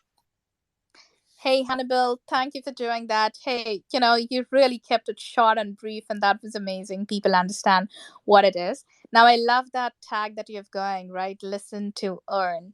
So can you tell a little bit about your token? Is it listed somewhere? Is it an ERC20 token? Is it an ecosystem token? What do people get? And I see that, it's all tied into Crew3. Big shout out to the team at Crew3, by the way. We use them a lot, and I absolutely love them. So Wildcat Alliance, this is me asking you to literally show. So go ahead. Yeah, no problem. No, first I'll tell you that we don't do tokens because of obviously token problems that happen all the time. We actually pay you in the actual real money of the blockchain. So just we want to clarify that right off the rip. Yeah, so basically what ends up happening is that you get your PFP, you work in Crew 3, you get XP. The XP equals what you would end up getting. So every time these guys go to a space, they get 1 XP. And then there's a big leaderboard. And to be frank, there's quite the grinders out here. Some of these guys do this, I'd say, like 8 to 12 hours a day. And then the cool thing is, like, they're starting to get like this like battlefield organization of the times and schedules of these people and speakers, and they know which ones are good and which ones aren't. So we're actually going to be doing like an award ceremony at the end of the month when the XP is turned in for the payouts to go out, and we'll be giving an award to the best speaker. So this is the kind of stuff that we're bringing. Definitely, it's listen to earn. It's absolutely amazing. Like I said, we're trying to stay away from all the Ponzi-nomics. We pay you just straight up whatever the blockchain is. And currently it's Sol that we're on, but we will be going to other blockchains here in the future. Oh, Solana, it's one of those unfortunate, I think, mishaps that happened with the FTX thing. But I absolutely love the Solana community. And, I'm so glad you guys are on Sol. Sol's been crushing it, by the way, with the Bitcoin rally. I bought some Sol at 20, so finally I'm up again now. But yeah, absolutely love the vibrant community in Solana.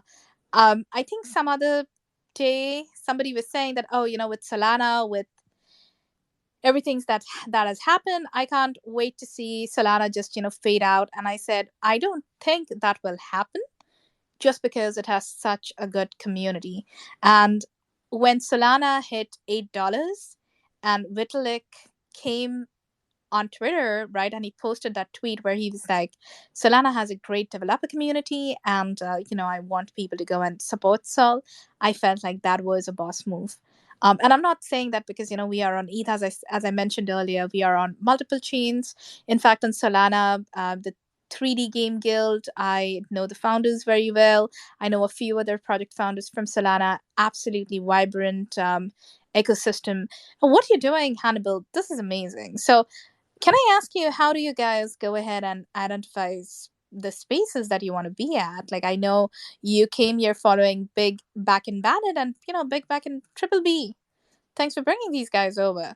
But do you have just, there are a lot of speakers down here in the audience that I know of. So it would be great to just hear from you that, how do you go ahead? How are you following these folks? And then are you saying that 1 XP is 1 Sol? Wow, that's like amazing payout. No, not quite. No, not quite. But I will tell you this, how this ends up going. So there's a pool that's being made. Do you know what validators are? I don't want to get a bunch of technical and go crazy with it. But so essentially we took all of the money from the mint and all the royalties, right? 100% of that shit's put in validators.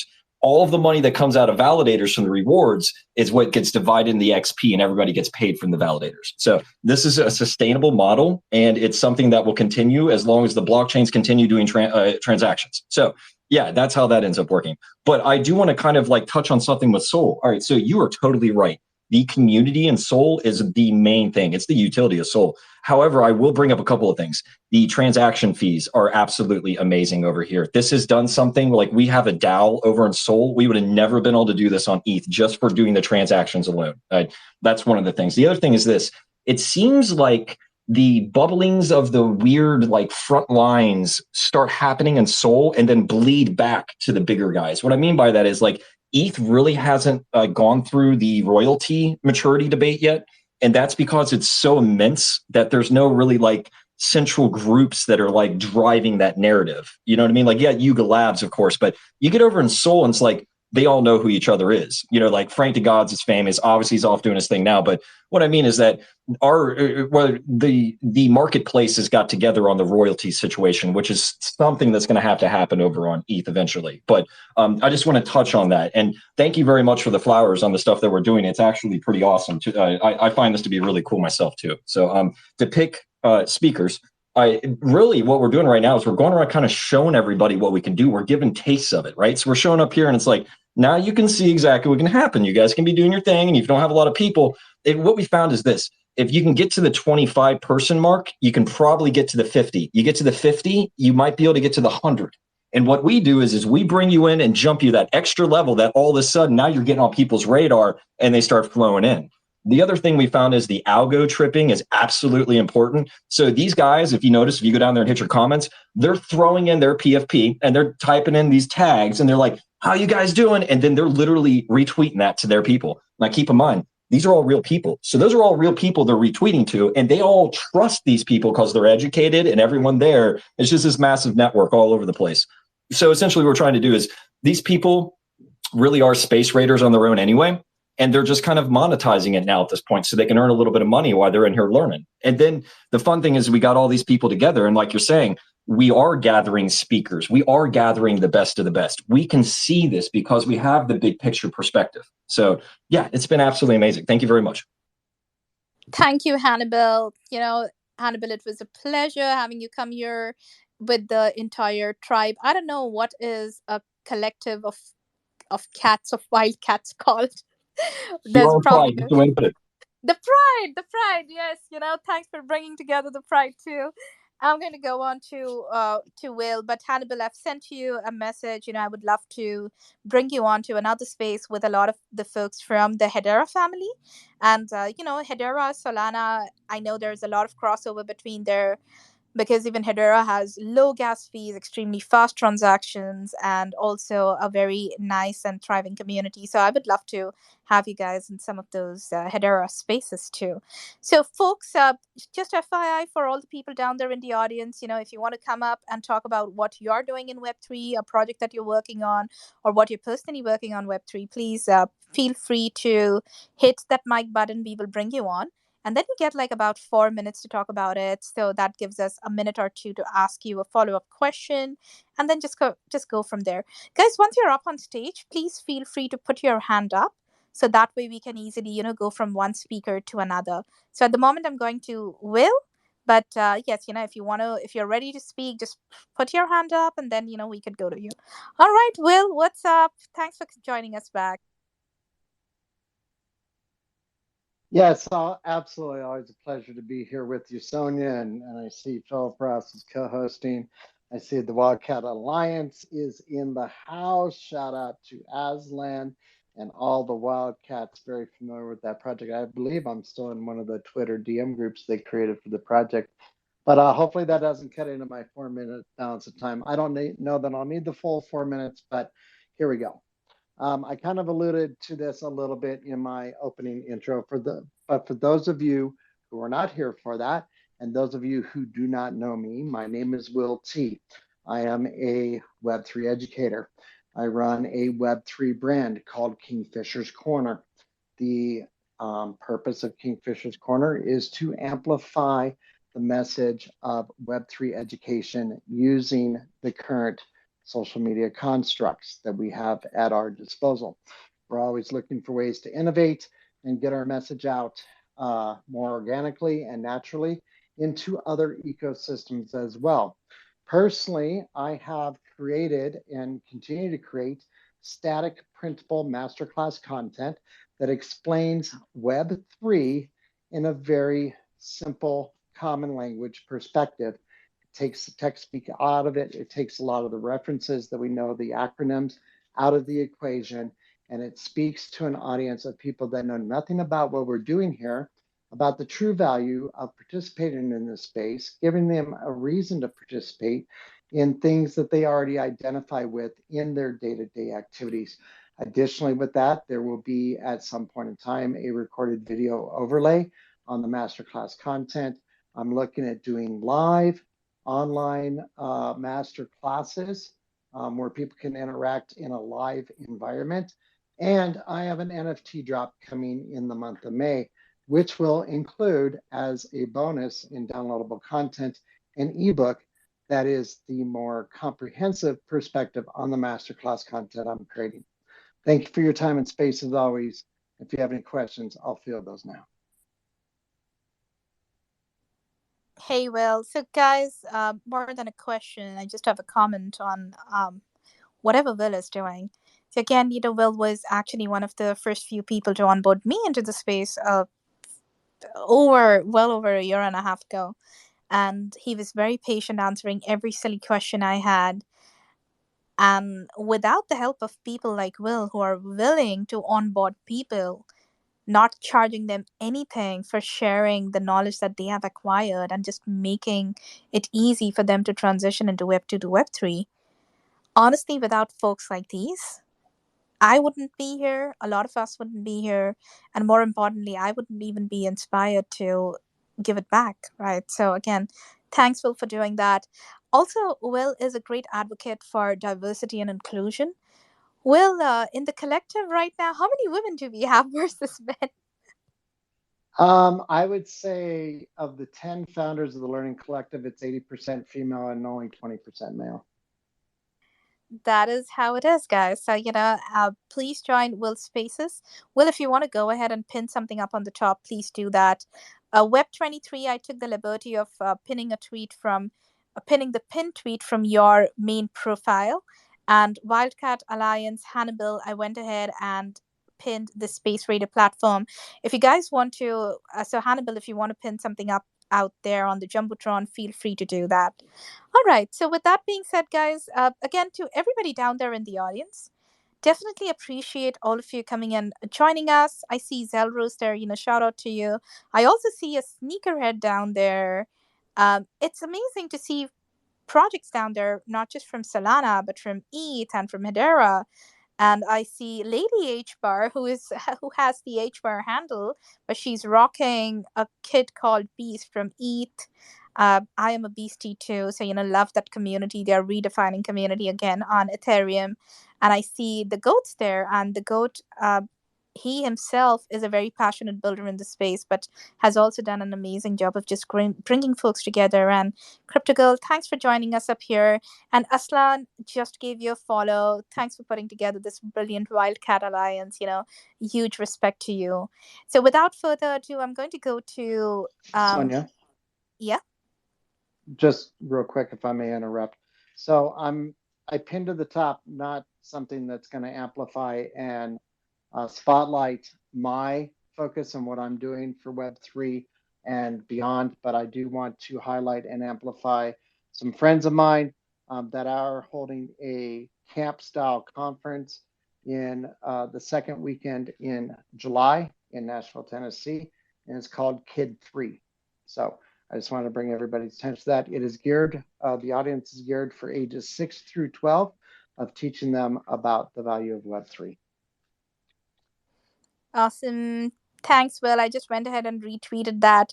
The next generation, what are we calling them? Gen Alphas. They need to be more financially literate than what we are. I know Trilana isn't on stage with us, but I'm sure she would agree to that. So thank you. Thanks for doing that. All right. So guys, again, if you want to come up on stage and speak, please request permission to speak. And then once you're up on stage, take 4 minutes to speak about what you're working on, and then give us like a minute or two to ask you a question. So without further ado, Golden Age, thank you for patiently waiting. How are you doing?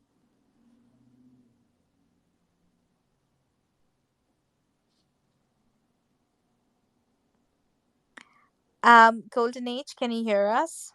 Oh, yes, sorry, I didn't hear it. Hello.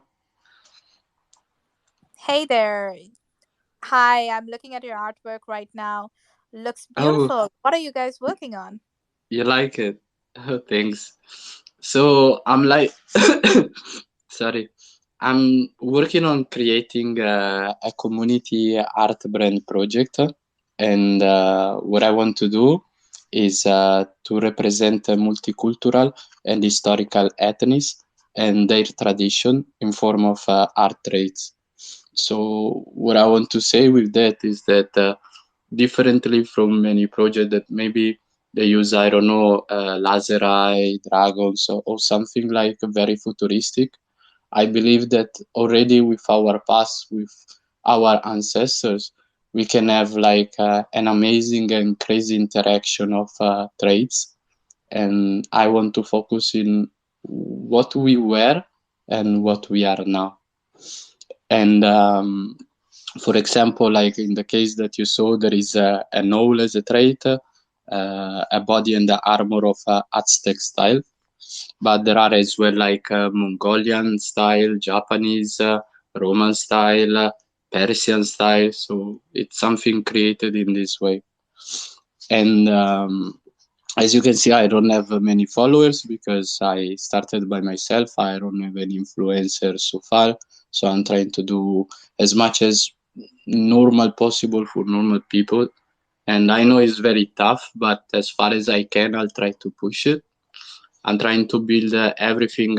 What I mean is the Discord server, all the art, everything before I'm gonna start.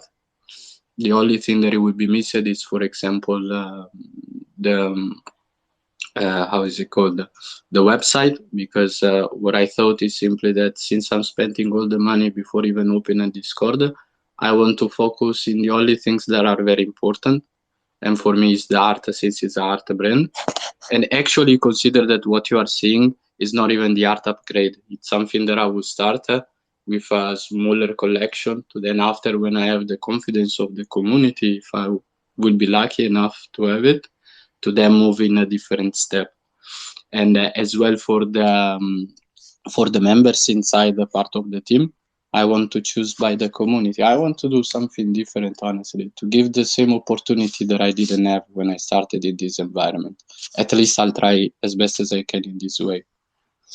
And for what it concerns the utility, it's something that is gonna come on the second stage. So with the art upgrade, for the simple reason that like what I want to do is that at the beginning the cost is exactly related to what I spent and what is needed to do the upgrade only. So it will be very clear how the costing will be spent, what is gonna go out, what is gonna stay in, where the royalties and how they will be divided. So very, very open.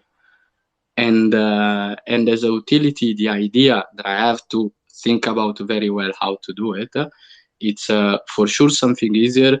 It's related to how can I say in English? Oh, sorry, clothes and stuff like this.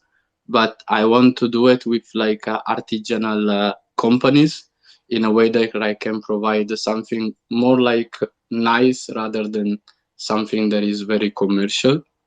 And somehow it's my main goal that I need to see it very well, so take it very slow. It's try to find a way also to create travels that are related to the project and to the historical meaning that I would like to present. And it's not something, of course, that you can do for everyone, but in something limited, try to make it that possible. All right, thank you. Thank you for that, Golden Age. Um, so, you have some great artwork. I would just say engage with the community early on. We are in the NFT space. Coming from a project that did spend a lot of time on our artwork, if you go and look at some of our artwork, it's all of the Orbisons are unique 3D characters. And when you're modeling full 3D, it does take a lot of time to build those. But unfortunately, depending on who your audience is, if you're doing a very limited drop, then you will find people who are just art connoisseurs and they would support you for that. However, if you're looking to build something that's more of a community driven thing, I would say reach out to your community, ask for feedback. What do they value more, right? And then build with that feedback, because quite often I've seen that even though NFTs, yes, we have heard that NFTs are for artists, but the way people market them and the motivations, many times it's different. So again, I would just say that make sure you get early feedback from your community members, so that you are able to work on that feedback early on and deliver what they are looking for versus deliver what you think they are looking for. So I would say get that Discord going. Discord is free to start, right? So get that Discord going as soon as possible and then just take it from there. So guys, again, give the speakers a follow, but also, speakers, when you come up and you want others to follow you, make sure that you are doing the same. Like these days, if we look at an account, and the account is not following up, even we tend not to follow them back. So always when you're expecting favors, I would say, especially when we're starting, make sure that you are the first person to initiate that, right? And folks, we all can benefit from the fact that somebody, like, we are a project, right? I often tell people that even if you are not able to buy one of the NFTs, and that is fine because different people have different budgetary concerns, right? So even if you're not able to buy one of the NFTs, that's all right. But showing some love, retweeting, commenting, liking a tweet, engaging with an account, that doesn't cost you money. And that gives the account such a big boost. And I know Wildcat Alliance here, they know that. They have figured it out. They're going ahead and doing that for all the spaces in the space. And this is how we grow, guys, because if we are big enough, and Hannibal said it right, Twitter, you have to trip the algorithm, but because until and unless we actually don't trip the algorithm, we wouldn't really be making enough noise for the outsiders to come and see how loving, caring the NFT community is, the Web3 community is. It is not the scam that the mainstream media unfortunately pushes for. So again, guys, just a symbol of good gesture. Give each other a follow and go from there. All right, so we're going to go to tennis. I know Slim, Crypto Girl, you guys have been up here. Guys, again, if you're ready to speak, May I please can tell put you your one hand up. thing? Yeah. All right, Golden. Sorry. See, so I will be very quick. To one thing that you say, that it's better like open the Discord and try to listen to your community. You are very right. You are completely right, and I thought a lot about it. But I choose to do different and to open it after I finish with the idea that I want to present, for the simple reason that if I'm gonna make it, good. If I'm not, as I decide to invest first the money, if it's not gonna work, amen. I mean, can happen, but I try what I wanted to provide. That doesn't mean that I'm not gonna open to not change my idea, but at least to be open-minded. But I want to provide something that is part of my dream and something that I do really care. And if it goes well, good. If it doesn't, I lost my money, but I try it and I'm okay with it. I'm not gonna blame anyone. That's the only reason why I choose in this different way. No worries, no worries. You know what they say about advice, right? Like listen to everyone, but ultimately take the best, leave the rest, right? Everyone's going to give you 100 different pieces of advice. You roll with whatever makes most sense for you. All right, guys. So moving on. Tennis, how are you? What's up? Hi. Good evening, good afternoon, good night, good morning. Yeah, depending on whatever time zone you're joining from. My name is Denise. I'm a community manager in the Web3 space. I work with Binance Academy as an operations specialist.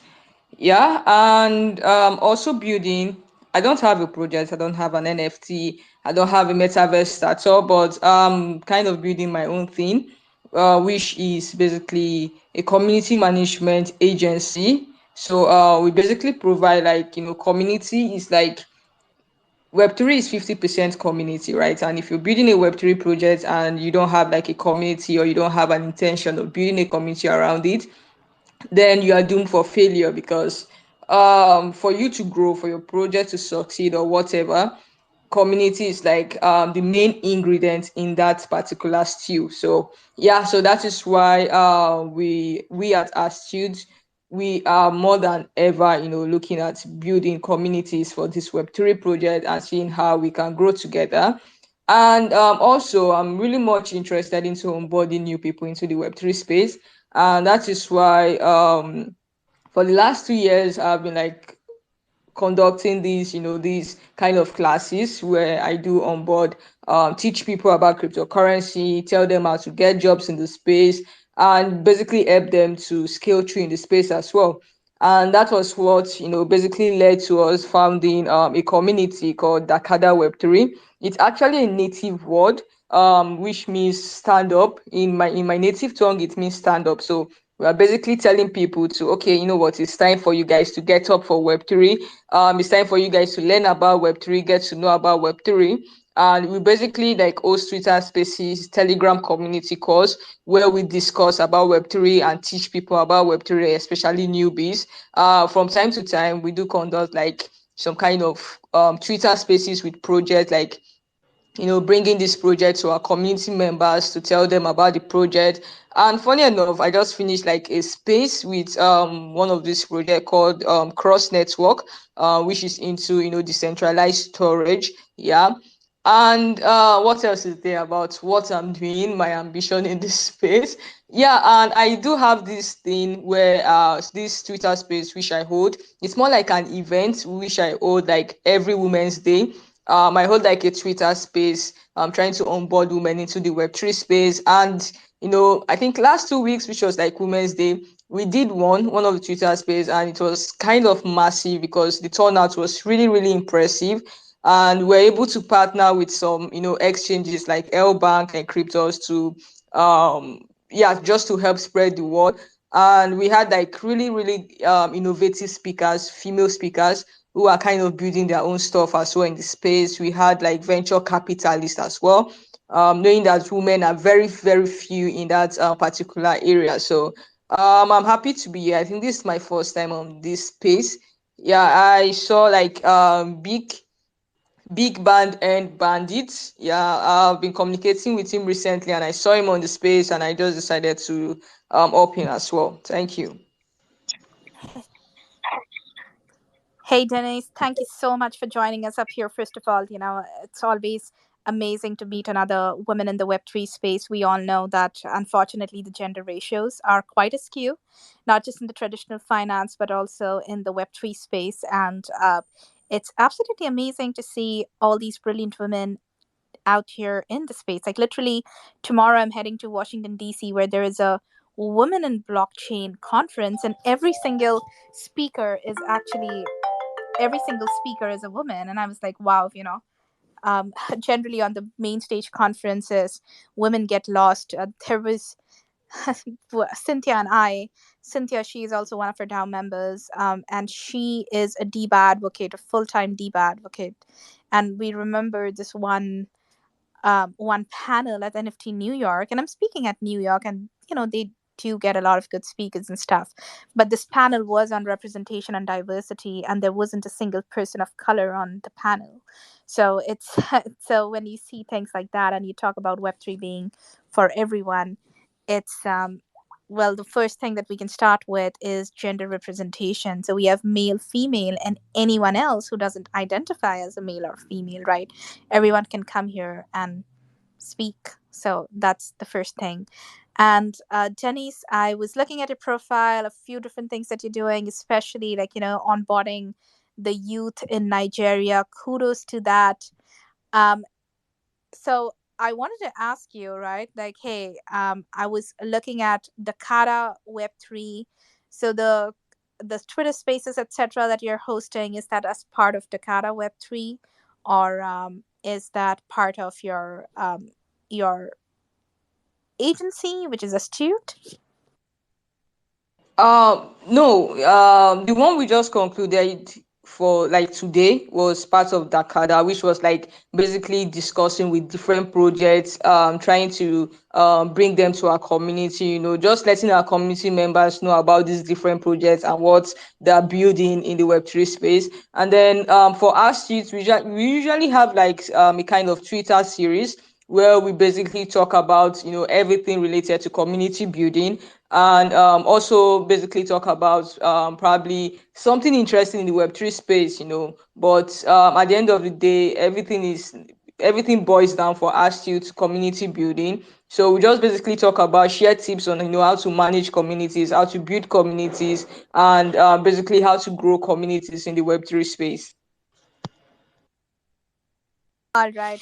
Thanks, Denise. Hey, Denise, if you want to go up and pin something from Binance Academy, from your agency or anything up on the Jumbotron, please go ahead and feel free to do that. Folks, as you're speaking about what you're working on, if you want to, as soon as you come up on stage while you're speaking, if you want to just take a quick second to pin up a tweet, that is great, because, that just gives people who are listening in a chance to quickly explore your profile. As you're talking to them about it, they are able to relate to it, so they don't have to spend a lot of time scrambling through the different speaker profiles, figuring out who is speaking next and trying to figure out what they're speaking about. So that just makes things easy. And with that, I'm going to go to Crypto Girl, and then after Crypto Girl, Slim, if you don't mind, if you want to put your hand up, because I would love to go to Tokemex next if you are able to speak. Hey, Crypto Girl, how are you doing? Hi, Sonia. I am doing well. How are you? I am good. I'm good. I'm just waiting for Hedera to explode alongside Bitcoin. So am I. Um, we have so much going on at the Foundry, and I'm going to try and summarize it all quickly. And But pin something on the yes, top. yes, I need to do that too. But if anybody wants to get more information, you click on my profile and you can go to the NFT Foundry. You can join the Discord. But we are a tech company that just happens to do art.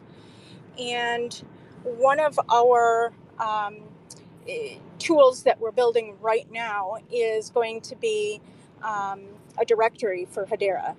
And that's in the works. But we also have so many other great things, whether it's a bot for a project for, let's say, Chat to Earn, or a rewards program, payouts, interaction, tracking, that kind of thing. We also have games and other things of the sort that we also offer at a very reasonable price. And what we're doing is kind of integrating, the beginning in a project and helping them to get started. We join Discord and we might not always have everything clear cut. We are there to help provide solutions, answer questions, and send you on your way. But also the NFT enthusiasts, that's what we are at heart. And so we do have 4 different lines of NFTs. We've got pixel art, we've got AI, we also have a builder. So it is the first and only right now build a NFT. You go in and create your own. And we also offer that. Everything that we have built with the intention of offering it to the community. So if this is something that you want for your project, you say, hey, this is something that I'm interested in partnering with, or I would like to, have these tools for our project, whether it's a collection of just 10 or 10,000. We can set you up and set you on your way. So I can answer any questions that you have. I pulled over to the side of the road so I can pin something to the top as well. Thank you, Crypto Girl. So, folks, if you're new to the Hedera ecosystem, just a quick primer. Hedera is not exactly a blockchain because it uses a different tech, Hashgraph. So it is still public like a blockchain is, and it functions like a blockchain for ease of understanding. However, it's built on a slightly different technology that solves for the 3 problems of speed, scalability, and security. So Hedera also it has a market cap that fluctuates somewhere around $2 billion at the moment. However, the NFT marketplace Zeus, it's been constantly in the top 10, 15 marketplaces on DappRadar for a while now because of the volume. So for anyone in the NFT space, there's a pretty good, vibrant NFT ecosystem. It's really not close to Ethereum or even Solana, I would say, in terms of the trading volume. It's decent, it's good enough. However, the community and the support that you get and the amazing builders on there, that's something to look for. Most of the times in Ethereum, we have seen this. A lot of the projects, they go through a quick pump, and literally sometimes some projects are dumped hard even within a couple of hours of minting, right? That's generally not the thing on Hedera. People stick to you for longevity, and they will stick to good founders. And NFT Foundry is one of the companies within the Hedera ecosystem onboarding others. So to sum it up, they have a couple of different tools. One of them is build your own NFT experience that you can easily work with them and they'll set up for you. Then they have a couple of different Discord bots. They also have a mechanism in which you can introduce liquid staking for your NFT holders if you want to distribute them distribute any token to your community members, as long as they hold an NFT in their wallet, they automatically get those token rewards. And as long as people are not staking, even from a security standpoint, if somebody doesn't have to lock their NFT to get a reward, it makes things a little easier. However, we know nothing's for guaranteed with securities. And then, as NFT Foundry, as Crypto Girl just mentioned, they also have a couple of Discord bots. They have their own Discord raffle house, auction house for the Hedera ecosystem. And they have a Discord bot that you can invite to your Discord. It's work in progress, but I'm looking forward to the launch of it, which allows you to reward your holders, your NFT holders, based on their interaction within Discord. So that's NFT Foundry. And Crypto Girl, again, thank you for coming up here, and hopefully you've pinned something. There you go. You've pinned that on top. All right. So guys, just moving on. Guys, if you're ready to speak, please put your hand up. I know, Slim, are you ready to speak? I didn't see your hand up, but if you're ready to speak, I would love to hear about Tokemex. If you're not ready, then I'm probably going to go to Chaz. No, Slim, going once, going twice. Hey, Slim Shady, will you please put your hand up? Well, okay, all right. I obviously cannot rap it like Eminem did. Okay, I am going to go to Chaz. Hey, Chaz, how are you? I know you guys are doing an amazing thing with the Artists Village, and I don't know why I'm not already following you, because I know we spoke together on a different panel, on a different Twitter space, and I can't wait to actually come and look at this artist showcase that you're putting together. What's going on? Hey, what's up? I am I'm Chaz Gold. I do a lot of one-on-one art, very like cyborgish, very futuristic, kind of really cool.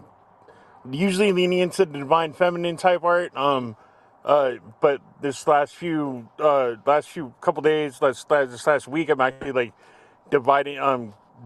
delving into, for 25 days, I'm delving into the divine male side of things with like my creations, just to like challenge myself even further and push the boundaries of like my creations and whatnot.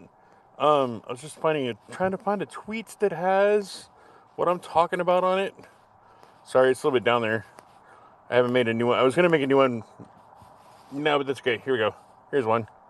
So this is my latest piece of that of that collection, and from there you can explore if you would like to.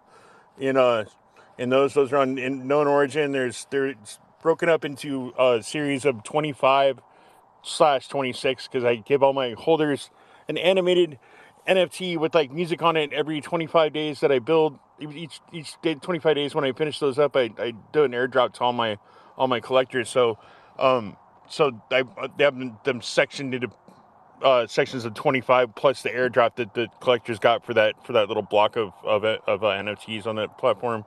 So it's kind of known orange is a little bit tricky. I always have to let people know, like, underneath the collection, they only get to see 6. But if you click on this view full collection, it'll pop open the whole collection of 25 of each one. But you have to go back and forth and like look through them. It's kind of silly, but like I've been like trying to get it known orange about like, hey, can we change this? Make it like in the scroll like it should be, please. You know what I mean? But yeah, I got that going on, and I got a really cool open edition over on Manifold right now. I've been doing these open editions since like November of last year. The first one that I ever did was called Galactic Love, and it was like, since then I've done several of them. I've done decently well with them until the whole like open edition thing kind of took off, and like famous people and like big names got into it, and like then it kind of took away from a smaller artist, but that's okay. But here's my latest one. It's actually really pretty and really beautiful. So, but yeah, I do a lot of like really cool like neurological type cyborg stuff. I'm just one-to-one artist. I'm going to be in New York too. I'm on the Billboard and Ticket and Jarvis artists this year for the convention for NFT NYC in April.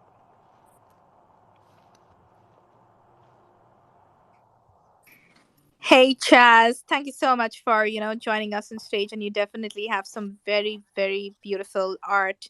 Are you creating all of this on Blender, or what's your go-to? It's my photography to start with, and then I run it through AI, and I usually run it through several different AIs to get the results that I want. And then I run some of it, I put back in Blender or Photoshop, and kind of mix it all up. And like, I use a lot of different. There's a lot of hours and a lot of blood, sweat, and tears that go into these.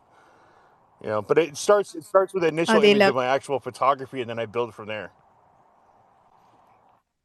they look absolutely phenomenal. Great job with these. So, guys, again, I know a lot of the folks who are joining us from the Hedera ecosystem. Actually, Hannibal, I don't know, does Solana also have something like Manifold already? The open edition place? My apologies, I didn't hear exactly what you said. You're asking if we have what? Something like Manifold for open editions? I know that there's a couple of different places that do things like that. Actually, I think one of them is called exchange.art, I believe. I want to check that one out. Yeah, that one on Solano has Perfect. they have So, open editions over there on exchange.art.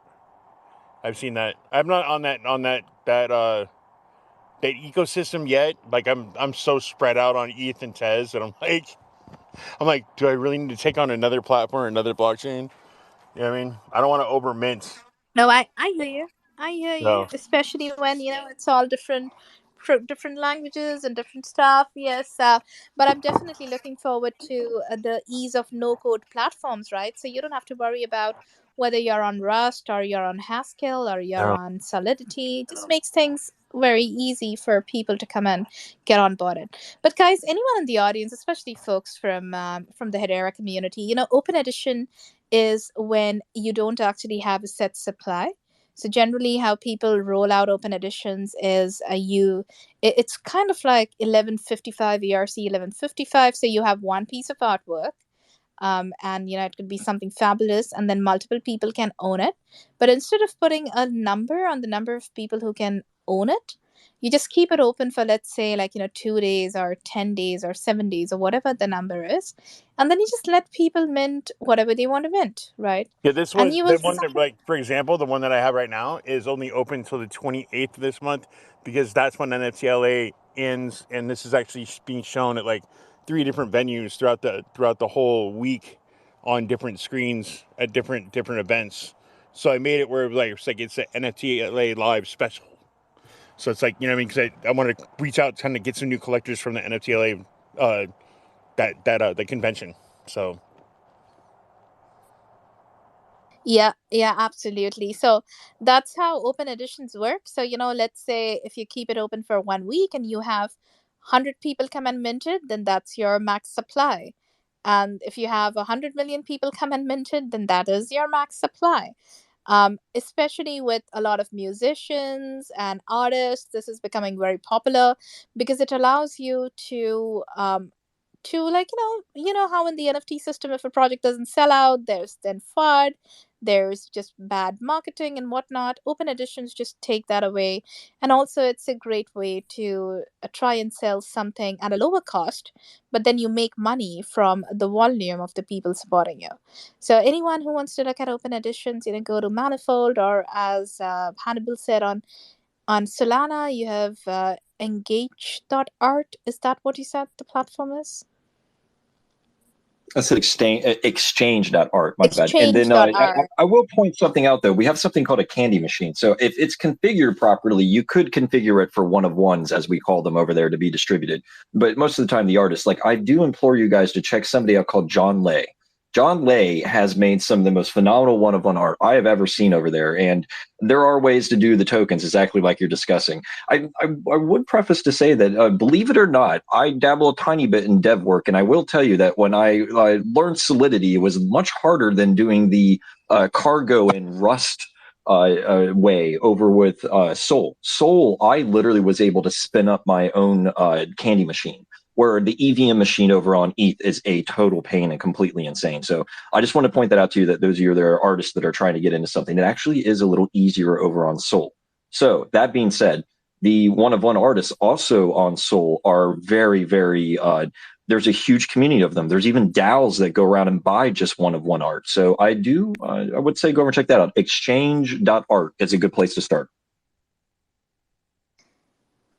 Thank you very much for sharing this piece of information with us, guys. Again, exchange.art on Solana, and Manifold.xyz on Ethereum. You can check that out, and hopefully we'll have something similar on Hedera sometime soon. All right, okay. So moving on, guys. If you are ready to speak, please feel free to raise your hand. I think at this point we just have 2 other speakers on stage left to speak. So once we're done with that, we will actually go ahead and wrap up the session. But let me again give a shout out to Slim. Hey, Slim Shady. Hey, Slim. Are you there? Or is Twitter rugging you? Hey, what's up, fam? Hey, Hi. Orbis. It's Sonia, correct? Finally. It's Sonia. Yes. How are Sonia. you? Oh, good, thank you. And I apologize. I've been actually in and out of my office. This time of the day, my kids come around a lot, so yeah, I get a little distracted. But anyways, I apologize if you haven't seen emojis from me. I promise you, I've been in and out, and I want to support everybody here. But no, thank you for having me. And hello, Web3. Hello, Yeah, so hello, Slim. It's always a pleasure to hear from you. Okay, so why don't you go ahead and talk to us about TokenX? thank you so much. Okay, well, I'll try to use my 4 minutes wisely here. So yeah, so we're TokenX. We're down in Mexico. We're actually located in the heart of Mexico, San Miguel de Allende, Guanajuato. We're actually the first city in Mexico. This is where the independence was founded. It was conspired here, and so yeah, this is our home location. We also, one quick fun fact about San Miguel: it's one of the best cities to live in the world, according to Travel and Leisure magazine. I say that because it's part of our branding. Because since we're TokenX, that's quick thing about our name real quick. So if you're familiar with Latin companies, the Mex companies, there's a handful of them. You have like Banamex, Telmex, Paymex, and they're all like the kings of their industry. So a part of our vision and our ambitions is to be like the kings of tokenizing Mexico asset by asset. And so what we've done is we actually started with creating 3D assets, and specifically geared around avatars. I truly believe that avatars will be a standalone billion-dollar industry in the future. Just like how humans, we want to express ourselves, we go shopping, we go to the malls. Same thing will happen in Metaverse. We want to express ourselves and have brands, especially Web3 brands. And so, yeah, I built the Hashlex. The Hashlex is our OG. It's the Rolex of the Metaverse on Hedera. It's a watch. It's a 3D Metaverse watch. And so that's our beginning piece. That's our OG collection. And so what we're doing with that, it does several things. It helps us have proof of concepts, helps us have, gather expertise. That way, when we win customers here in Mexico, we can show them how to build communities, how to build Metaverse style 3D assets, and a ton of other things we can do with that. And so the next thing we do, so that's the TokenX 3D Labs. Sorry, my mind's a little scattered, guys. Again, my kids are been staying on me, so I need to polish up on my pitch here. So I'll keep it under 4. So we had TokenX 3D Labs, and then the next thing we do after that is we had the TokenX in Real Life NFT clubs. Those are actually, it's actually a network that we're building here in Mexico, and it's blown up. It's actually helped us really tackle our mission to tokenize Mexico asset by asset. So we've actually taken on a couple more projects. I won't get too deep into it because it'll just go off into too many directions, but I'll just jump into what that network is doing for us and how it's helping us reach customers and also onboard people. And that's actually an onboarding system is what that is that I built last year. And by tokenizing cultural assets here in Mexico. And that's helped that has helped us get on the ground, on common ground with the people here, because we want to get their attention and we want them to see what we can do. So what we've done is find things that they relate with, like the heart of Mexico. It's a big symbol of Mexico because we are here, San Miguel's the heart of Mexico, so we tokenized it. That way we don't have to try to shove Web3 down anyone's throat here. Instead, they ask us, they want to know like, okay, wow, I recognize that. So I'm not going to go too deep into that. That's an onboarding system. We use augmented reality. We have materials that are all over the cities here that we're working in. in the form of calendars because they stay up on the wall, and it has a QR code. People scan it and they can click it and follow 3 steps and be onboarded. And we give away free NFTs to do that. And so that now what that has led to exactly what we want to do is tokenize Mexico asset by asset. And I'll just our big thing that we have going on right now is Toko Music. I found a partner through the clubs, and he's actually connected at the federal level of Mexico, where we're already bringing on big companies like Pony Shoes and the Zapata family. We're actually tokenizing the official Zapata family. It's been inked, and which is leading also to the Montezuma family. I don't know if you guys have heard about the big thing going on here in Mexico for some years now, to prove who the Montezuma family is, who the rightful heir of the gold over in Spain, and all the artifacts. And so that's being done right now. And we actually are working real close with Montezuma. And so we have some big things coming for Tokomex, Toko Music. That was just kind of in a nutshell.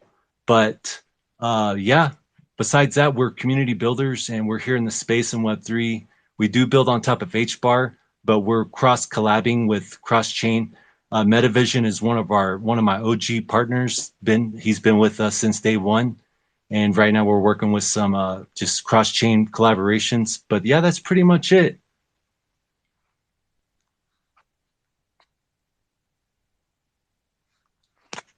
Did I rug?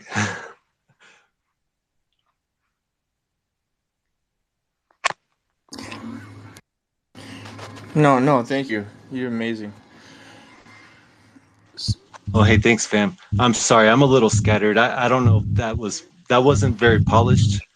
My kids have been beating at my door, and one of my sons wants to go out driving. So, yes, I apologize for that. It was wonderful. Please, yeah, guys, you definitely don't have to apologize, guys. When you come up here, we all know how it is to balance up.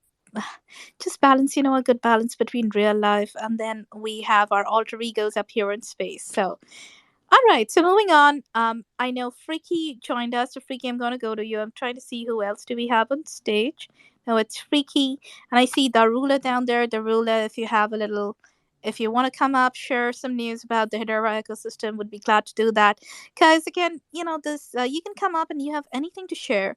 You don't need to. It has to be obviously related to the Web3 space.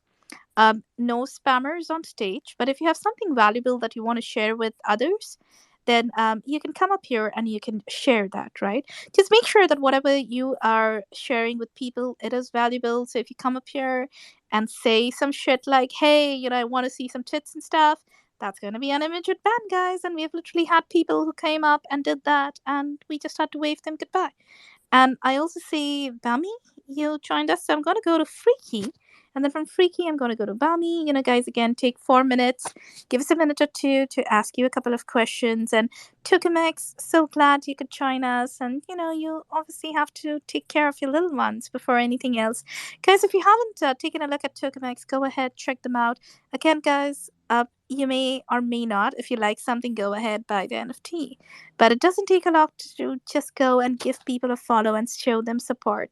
Chaz, I'm actually going to be checking out your open edition after the space. I love that artwork.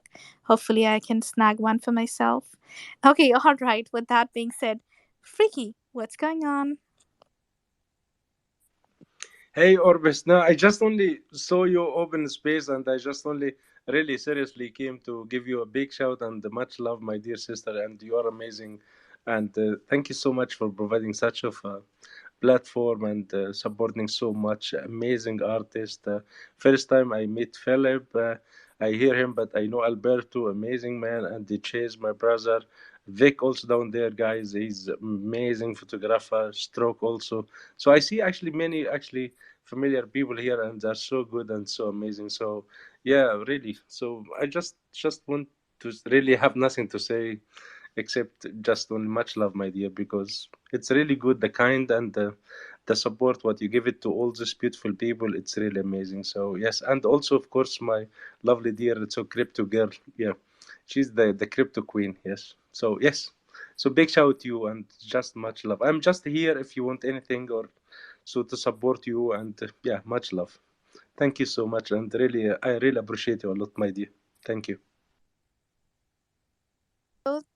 thank you so much, Friki. That's so, so sweet of you. Thank you, brother. Definitely, we all are brothers and sisters here, right? Sailing in that same boat of Web3. We are one big Web3 family, guys. It doesn't matter which chain we are coming from because at the end of the day, we are all Web3 maxis. I know, Friki, you didn't want to talk about the project or anything. You're not here to shill. But if you can, it would be great if you can just share, maybe even in just a couple of sentences, what the Skulls Gang is all about. So yeah, okay. Well, I don't, I actually even when I'm old my space, I don't really chill about my art or my collection. I just try to do as much as you do, my lovely dear sister. So, but I will okay. I will just make it short and sweet. So, for those people doesn't know who I am, so I am Egyptian proud immigrant, a quite old man, so 43 years old. Probably I'm not the best husband in the world, so because I spend so much time in Web3 and the Twitter spaces, but definitely I'm the best father for my own kids. So I came from Egypt to Finland, Helsinki, where I'm located 16 years ago.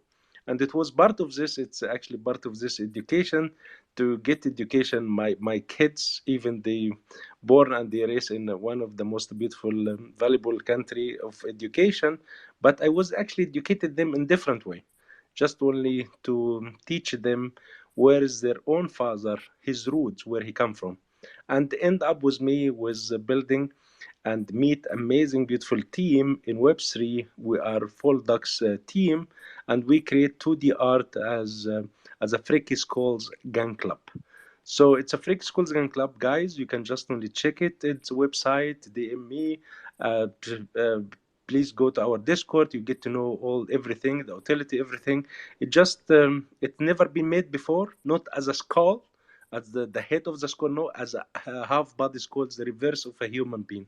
That's pretty much about the collection. It's living in Ethereum blockchain, and the price it's very affordable. So just go and check it, and if you feel like it, it's okay. Grab as much as you want.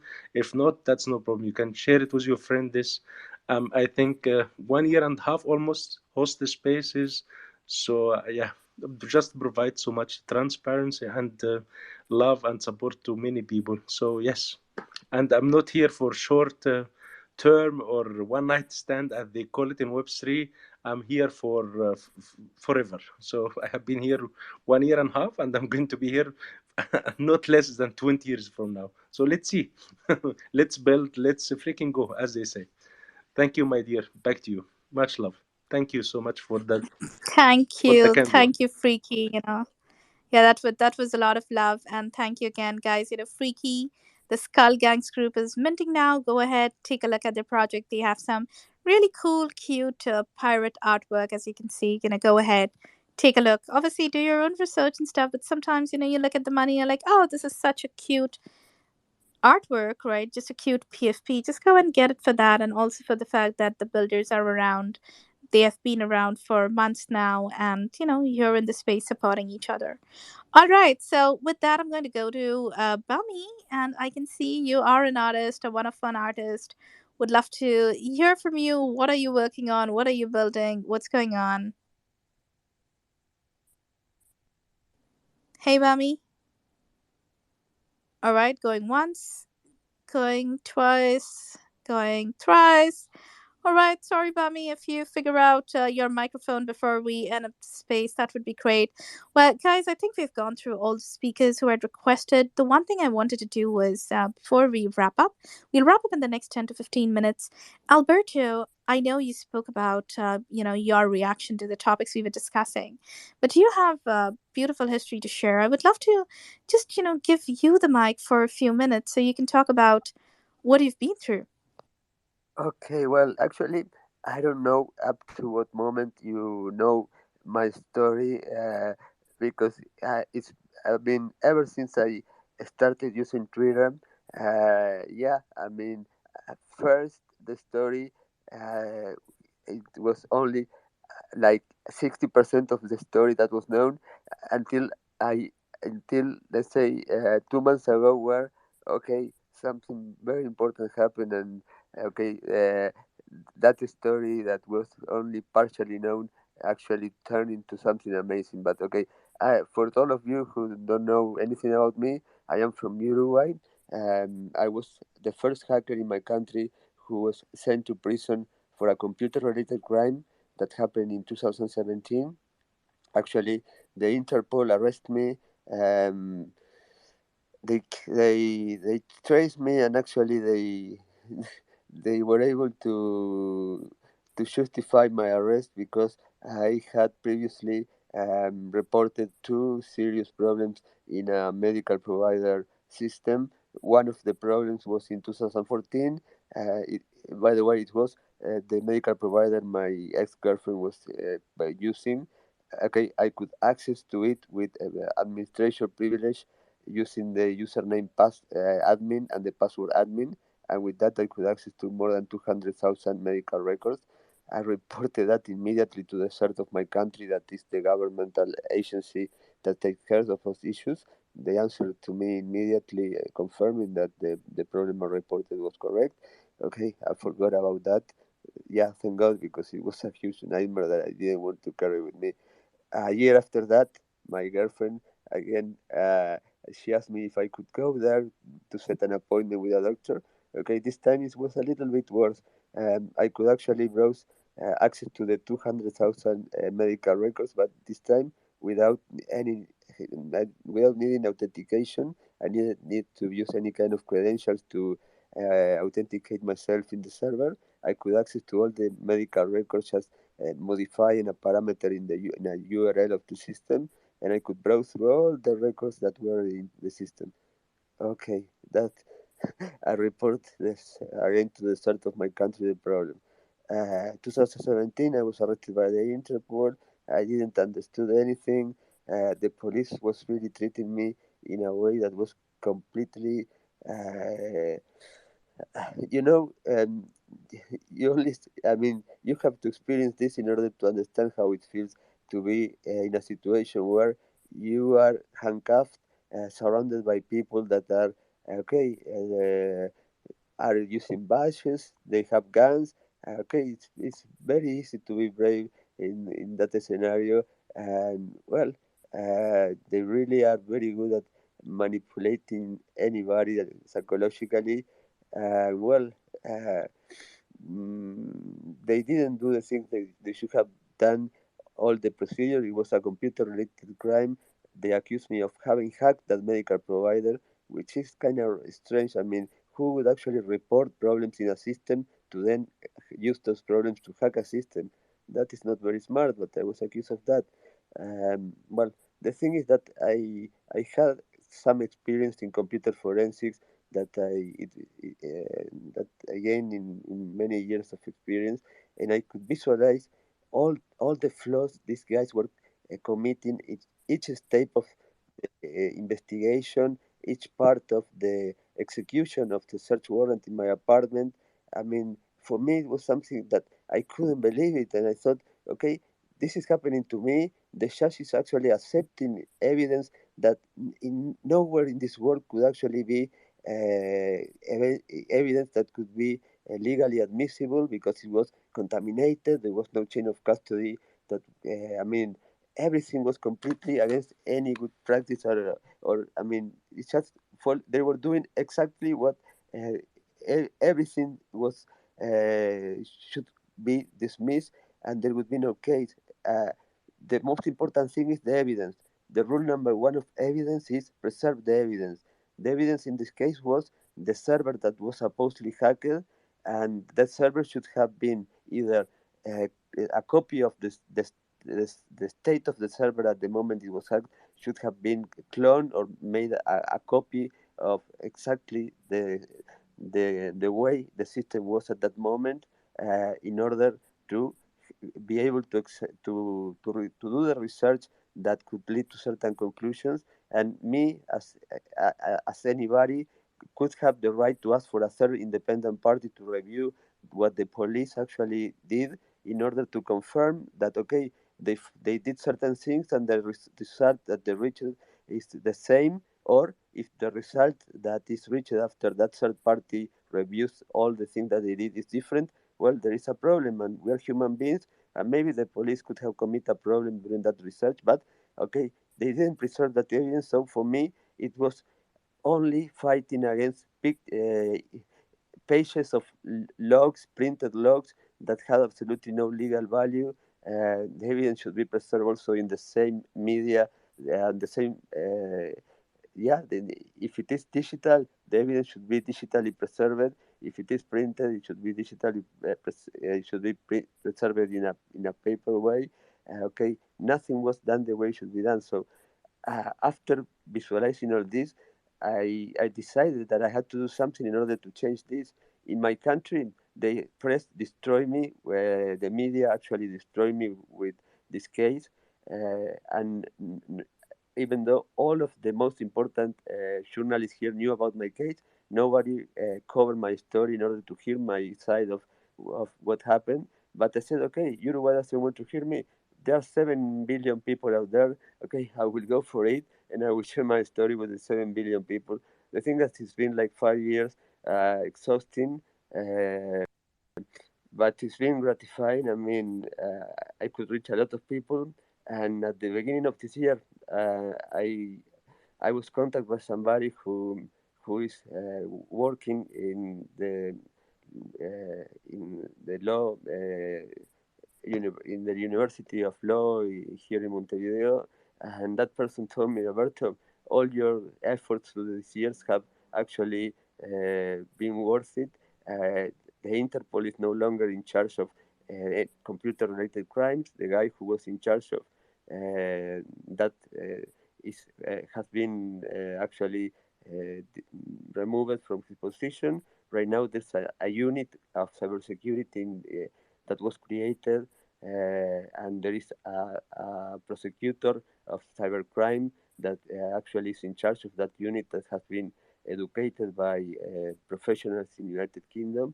And all this is because of what you have been exposing for all these years using the social media. So the message is, if we see something that's wrong in any system, we are able to actually take actions and change it. Yeah, we have to have the determination, takes time, doesn't happen overnight, but we can change anything. We have that possibility. We only have to be convinced that we can do it. Don't give up, have the determination, and we can make this a better world, and we can improve things in order to prevent other people from suffering things that, for example, in my case, where I suffer, okay, nobody can give me back with all the things that I lost, at the cost that I had for me, all the situation. But I can say that I can feel how wonderful it is to know that all the things that I do, that I have done, are actually going to help other people for not being a part of this kind of really terrible situation that I had to live, that nobody should actually live something like this. So that's it basically. And by the way, this is not cheating, but I'm working on an edition of my book that is going to be 100 NFTs of my book, only NFTs, and that is going actually to be an audio book, the book, and it's going to have music, artwork, and yeah, that's it. And yeah, so Hey, Alberto. Well, thank you so much for sharing your story. And if you can go ahead and pin that tweet with your NFTs, that would be great. Guys, well, Alberto, first of all, I'm so glad that you are able to join us here on the space and share your story. And it just goes back into, why transparency is needed. And I'm so sorry. It's not very uncommon to sometimes see the wheels turning on the whistleblower, where they try to make that a target. I mean, literally in Wuhan, the first doctor to disappear was the person who said that, we are at the brink of a huge pandemic outbreak, and China wanted to silence the guy. And, unfortunately, that doctor died. But when he brought that up, nobody wanted to listen, and they were trying to just shut him down hard. And we have unfortunately just seen this. At the end of the day, truth prevails, but unfortunately sometimes you have to pay a very hefty price for it.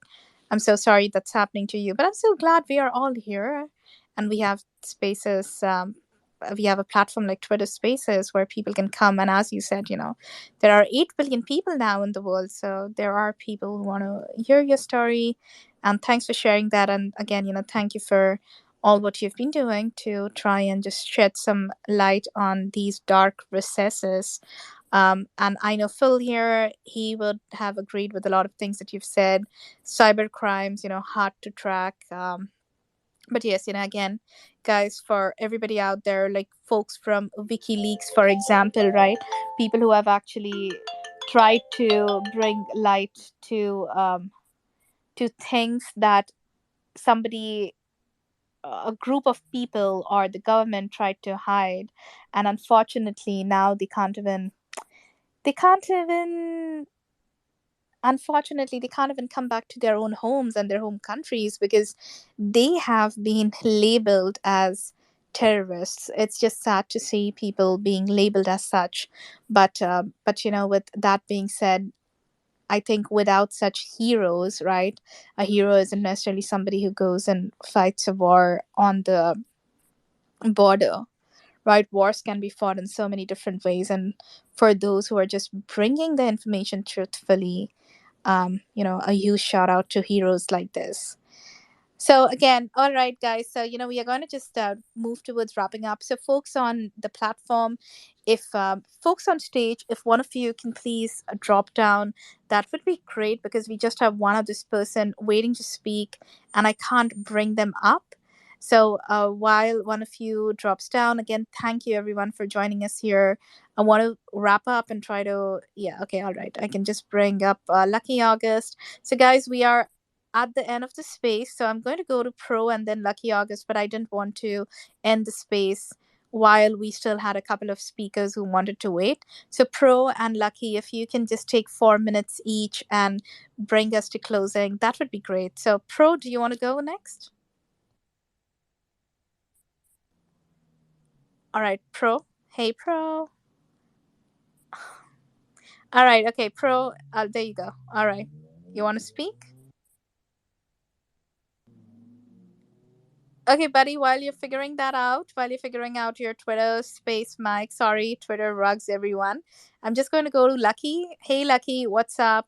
Share your story with us.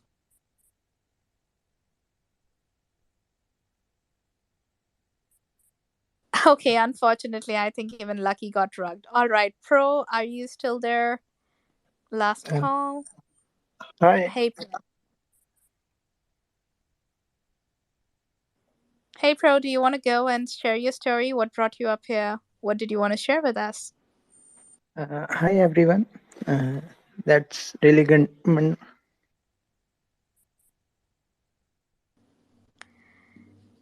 Pro, I'm sorry, but it seems like you're rugging again. Yeah, definitely a rug. Hey, I'm going to go quickly to Lucky. Lucky, are you able to speak now? Yes, I am. Hello, Abyss. Hello, Philip. Everyone.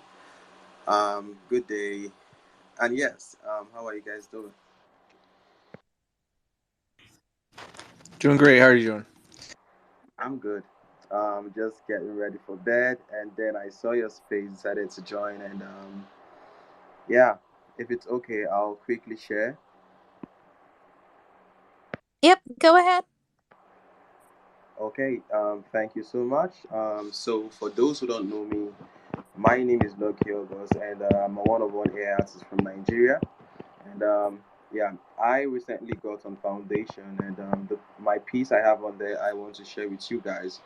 So my collection, it's about African warlords, because um, growing up as a kid, I didn't get like the privilege to learn my native dialects, and yeah, whenever I went to where I found the elders from my community, I couldn't like really interact with them because I wasn't able to understand them. So for that reason, I challenged myself to learn my native dialect, and on the verge of doing that, I picked up interest in also knowing more about the African history, and that was when the likes of three African warlords caught my my attention, and I decided to make a collection for them because I feel like it's very essential to like get the history out there due to for people who doesn't have time to like know about the history, I feel like making it as an NFT will probably like get the history of Africa out there, for those who would like to know more. And yeah, so the collection African Warlords, it's a collection of NFTs featuring 3 notorious warlords from African history. And the piece I pinned up was inspired by a Uganda warlord, Joseph Coin. And this piece I titled Coin Brutal Reign. And yeah, so to know more about the piece, you can check out the description upon objects. There, I wrote the history of Joseph Coin. Yeah, I tried to make it as summarized as I could, because I found that Foundation only gave options like for the description section to impute 1,000 alphabets. So I tried to summarize the history of Joseph Coin. But to know more, definitely check out the piece up on Foundation and read through. Yeah, that's the piece I have for you guys today. Thank you for the opportunity to share. Yeah, I hope you guys check out the piece up on Foundation. Thank you. All right. Thank you, Lucky, for sharing that piece. So, guys, if you want to take a look at it, there is a tweet that's been pinned up there. So, go ahead and take a look at that. And also, guys, if you are interested in listening to the story of Alberto has shared a few tweets up there. You can go ahead and take a look at those tweets, or if you go to his profile, you can find some of the media coverage, etc., that he was talking about, just to see what happened. With that being said, guys, again, now we are reaching the end of the space. We wanted to wrap it in 2 to 3 hours. It's 3.5 hours now. And that's a pattern. It's always hard to say goodbye, but what keeps us going is the fact that we will be meeting you all soon. And we'll be meeting you all on Thursday at Web3 Pulse. We have last week, Web3 Pulse was being hosted by the awesome Derulo. I don't know if he's still there in the audience, but before I wrap up, I want to give a shout out to all of the amazing folks who joined us today. Again, I see people from across chains, right? Thanks to all of the speakers who came up here, shared their stories, and discussed news with us. Just to give it a recap, we started with the Coin Republic, talking about the state of Web3 today. We spoke about 2 key pieces of information. The first one was the collapse of Silicon Valley Bank and major banks in US and what it means for traditional finance as well as decentralized finance. We also spoke about the Ethereum Shanghai upgrade being pushed out, and we discussed what that means for not just the ETH community, but also Ethereum liquidity, whether that would move, because the Shanghai upgrade enables those who have their Ethereum staked, they enable them to withdraw the staked ETH. And then after that, we obviously got into Orbis 86 project updates as well. Guys, before we wrap the space, I would love to just, do a call to action for all of the folks who are listening in. If you go up there, I've shared 2 tweets. One of them has a link to our NFTs, which are now being sold on secondary. You can go, if you want to show support and want to go and grab an NFT, become a part of a community, you can go and do that. Our NFTs are loaded with a bunch of utilities, right? Again, NFTs are not investments. Come and buy an NFT if you like the team, if you like the project, you like the community that's building, and you like what is being built out. In our case, we are building out a way to onboard people through art, entertainment, education, from real life comics to games to creating a Web3 education platform. That's what our utility is. And everybody who is a holder, they will be getting the comics as NFTs, at least 12 versions of them. We are right now working on our music NFTs, which would be airdropped pretty soon, in a week's time. Can't wait to get that out. And finally, guys, if nothing else, then there is a pinned tweet on top where I am going to just implore you all to go and vote. That is a voting link. I'm speaking at NFT New York, and this time NFT New York, they have asked for the community to vote on people who should be up on main stage. So if you could go ahead and cast a vote for me, I would be greatly obliged and grateful to all of your vote, guys. And the deadline is tomorrow. So, if you can go ahead and do me that favor, that would be amazing. All right. So, with that, I'm going to give a quick shout out to all the folks down there in the audience, Meta Girl, the speakers who joined us, my family from AKCB, A Kid Called Beast. And then obviously, we are seeing this crossover from H Bar to AKCB. So, Iron Chief, shout out to you. Meta Girl, love you always. Kay, Jack, Hedera raffle, guys. If you are looking to win some cool raffle prizes, go ahead, check out Hedera raffle. Um, if you're looking for some good intel on H bar and stuff, right? Jack Diamond, I see even you seem to have gotten an AKCB. I love how, a lot of folks from the Hedera ecosystem have gone into Ethereum with AKCB. They also have a good community. Love that. Hash Panty is just a fun project, and definitely go check them out. And for everybody down there, especially folks from our Wildcat Alliance, you shout out to you. There are many folks down there. Verified NFT, Hush Puppy from BNB. Absolutely love representation from the different chains. We host these spaces every Monday and Thursday. On Thursday, we actually change the co-hosts, and on Mondays, we bring to you Web3 news. So, guys, see you all next Monday or next Thursday or this coming Thursday. I'm getting the days mixed up. But with that, again, I want to say thank you to everyone who joined us here today. We are wrapping up the space. If you didn't get an opportunity to come and speak today, please come and join us on Thursday. And without you guys, the space wouldn't go anywhere. And as a closing note, I'm going to urge you all to take a moment to go stand in front of a mirror and tell yourself how awesome and amazing you are. Tell yourself that you love yourself, and then go connect with someone you haven't spoken in a while. Say hi to them, because you never know what people are going through in their lives, right? And sometimes just connecting with someone, saying hi, means a lot to them.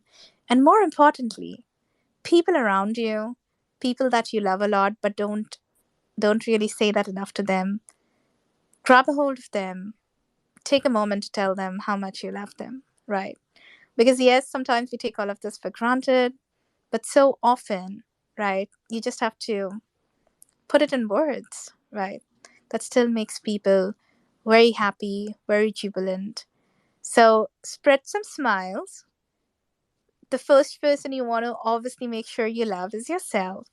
And then go ahead and spread that love around you, right? That's what we are doing here in the world of Web3.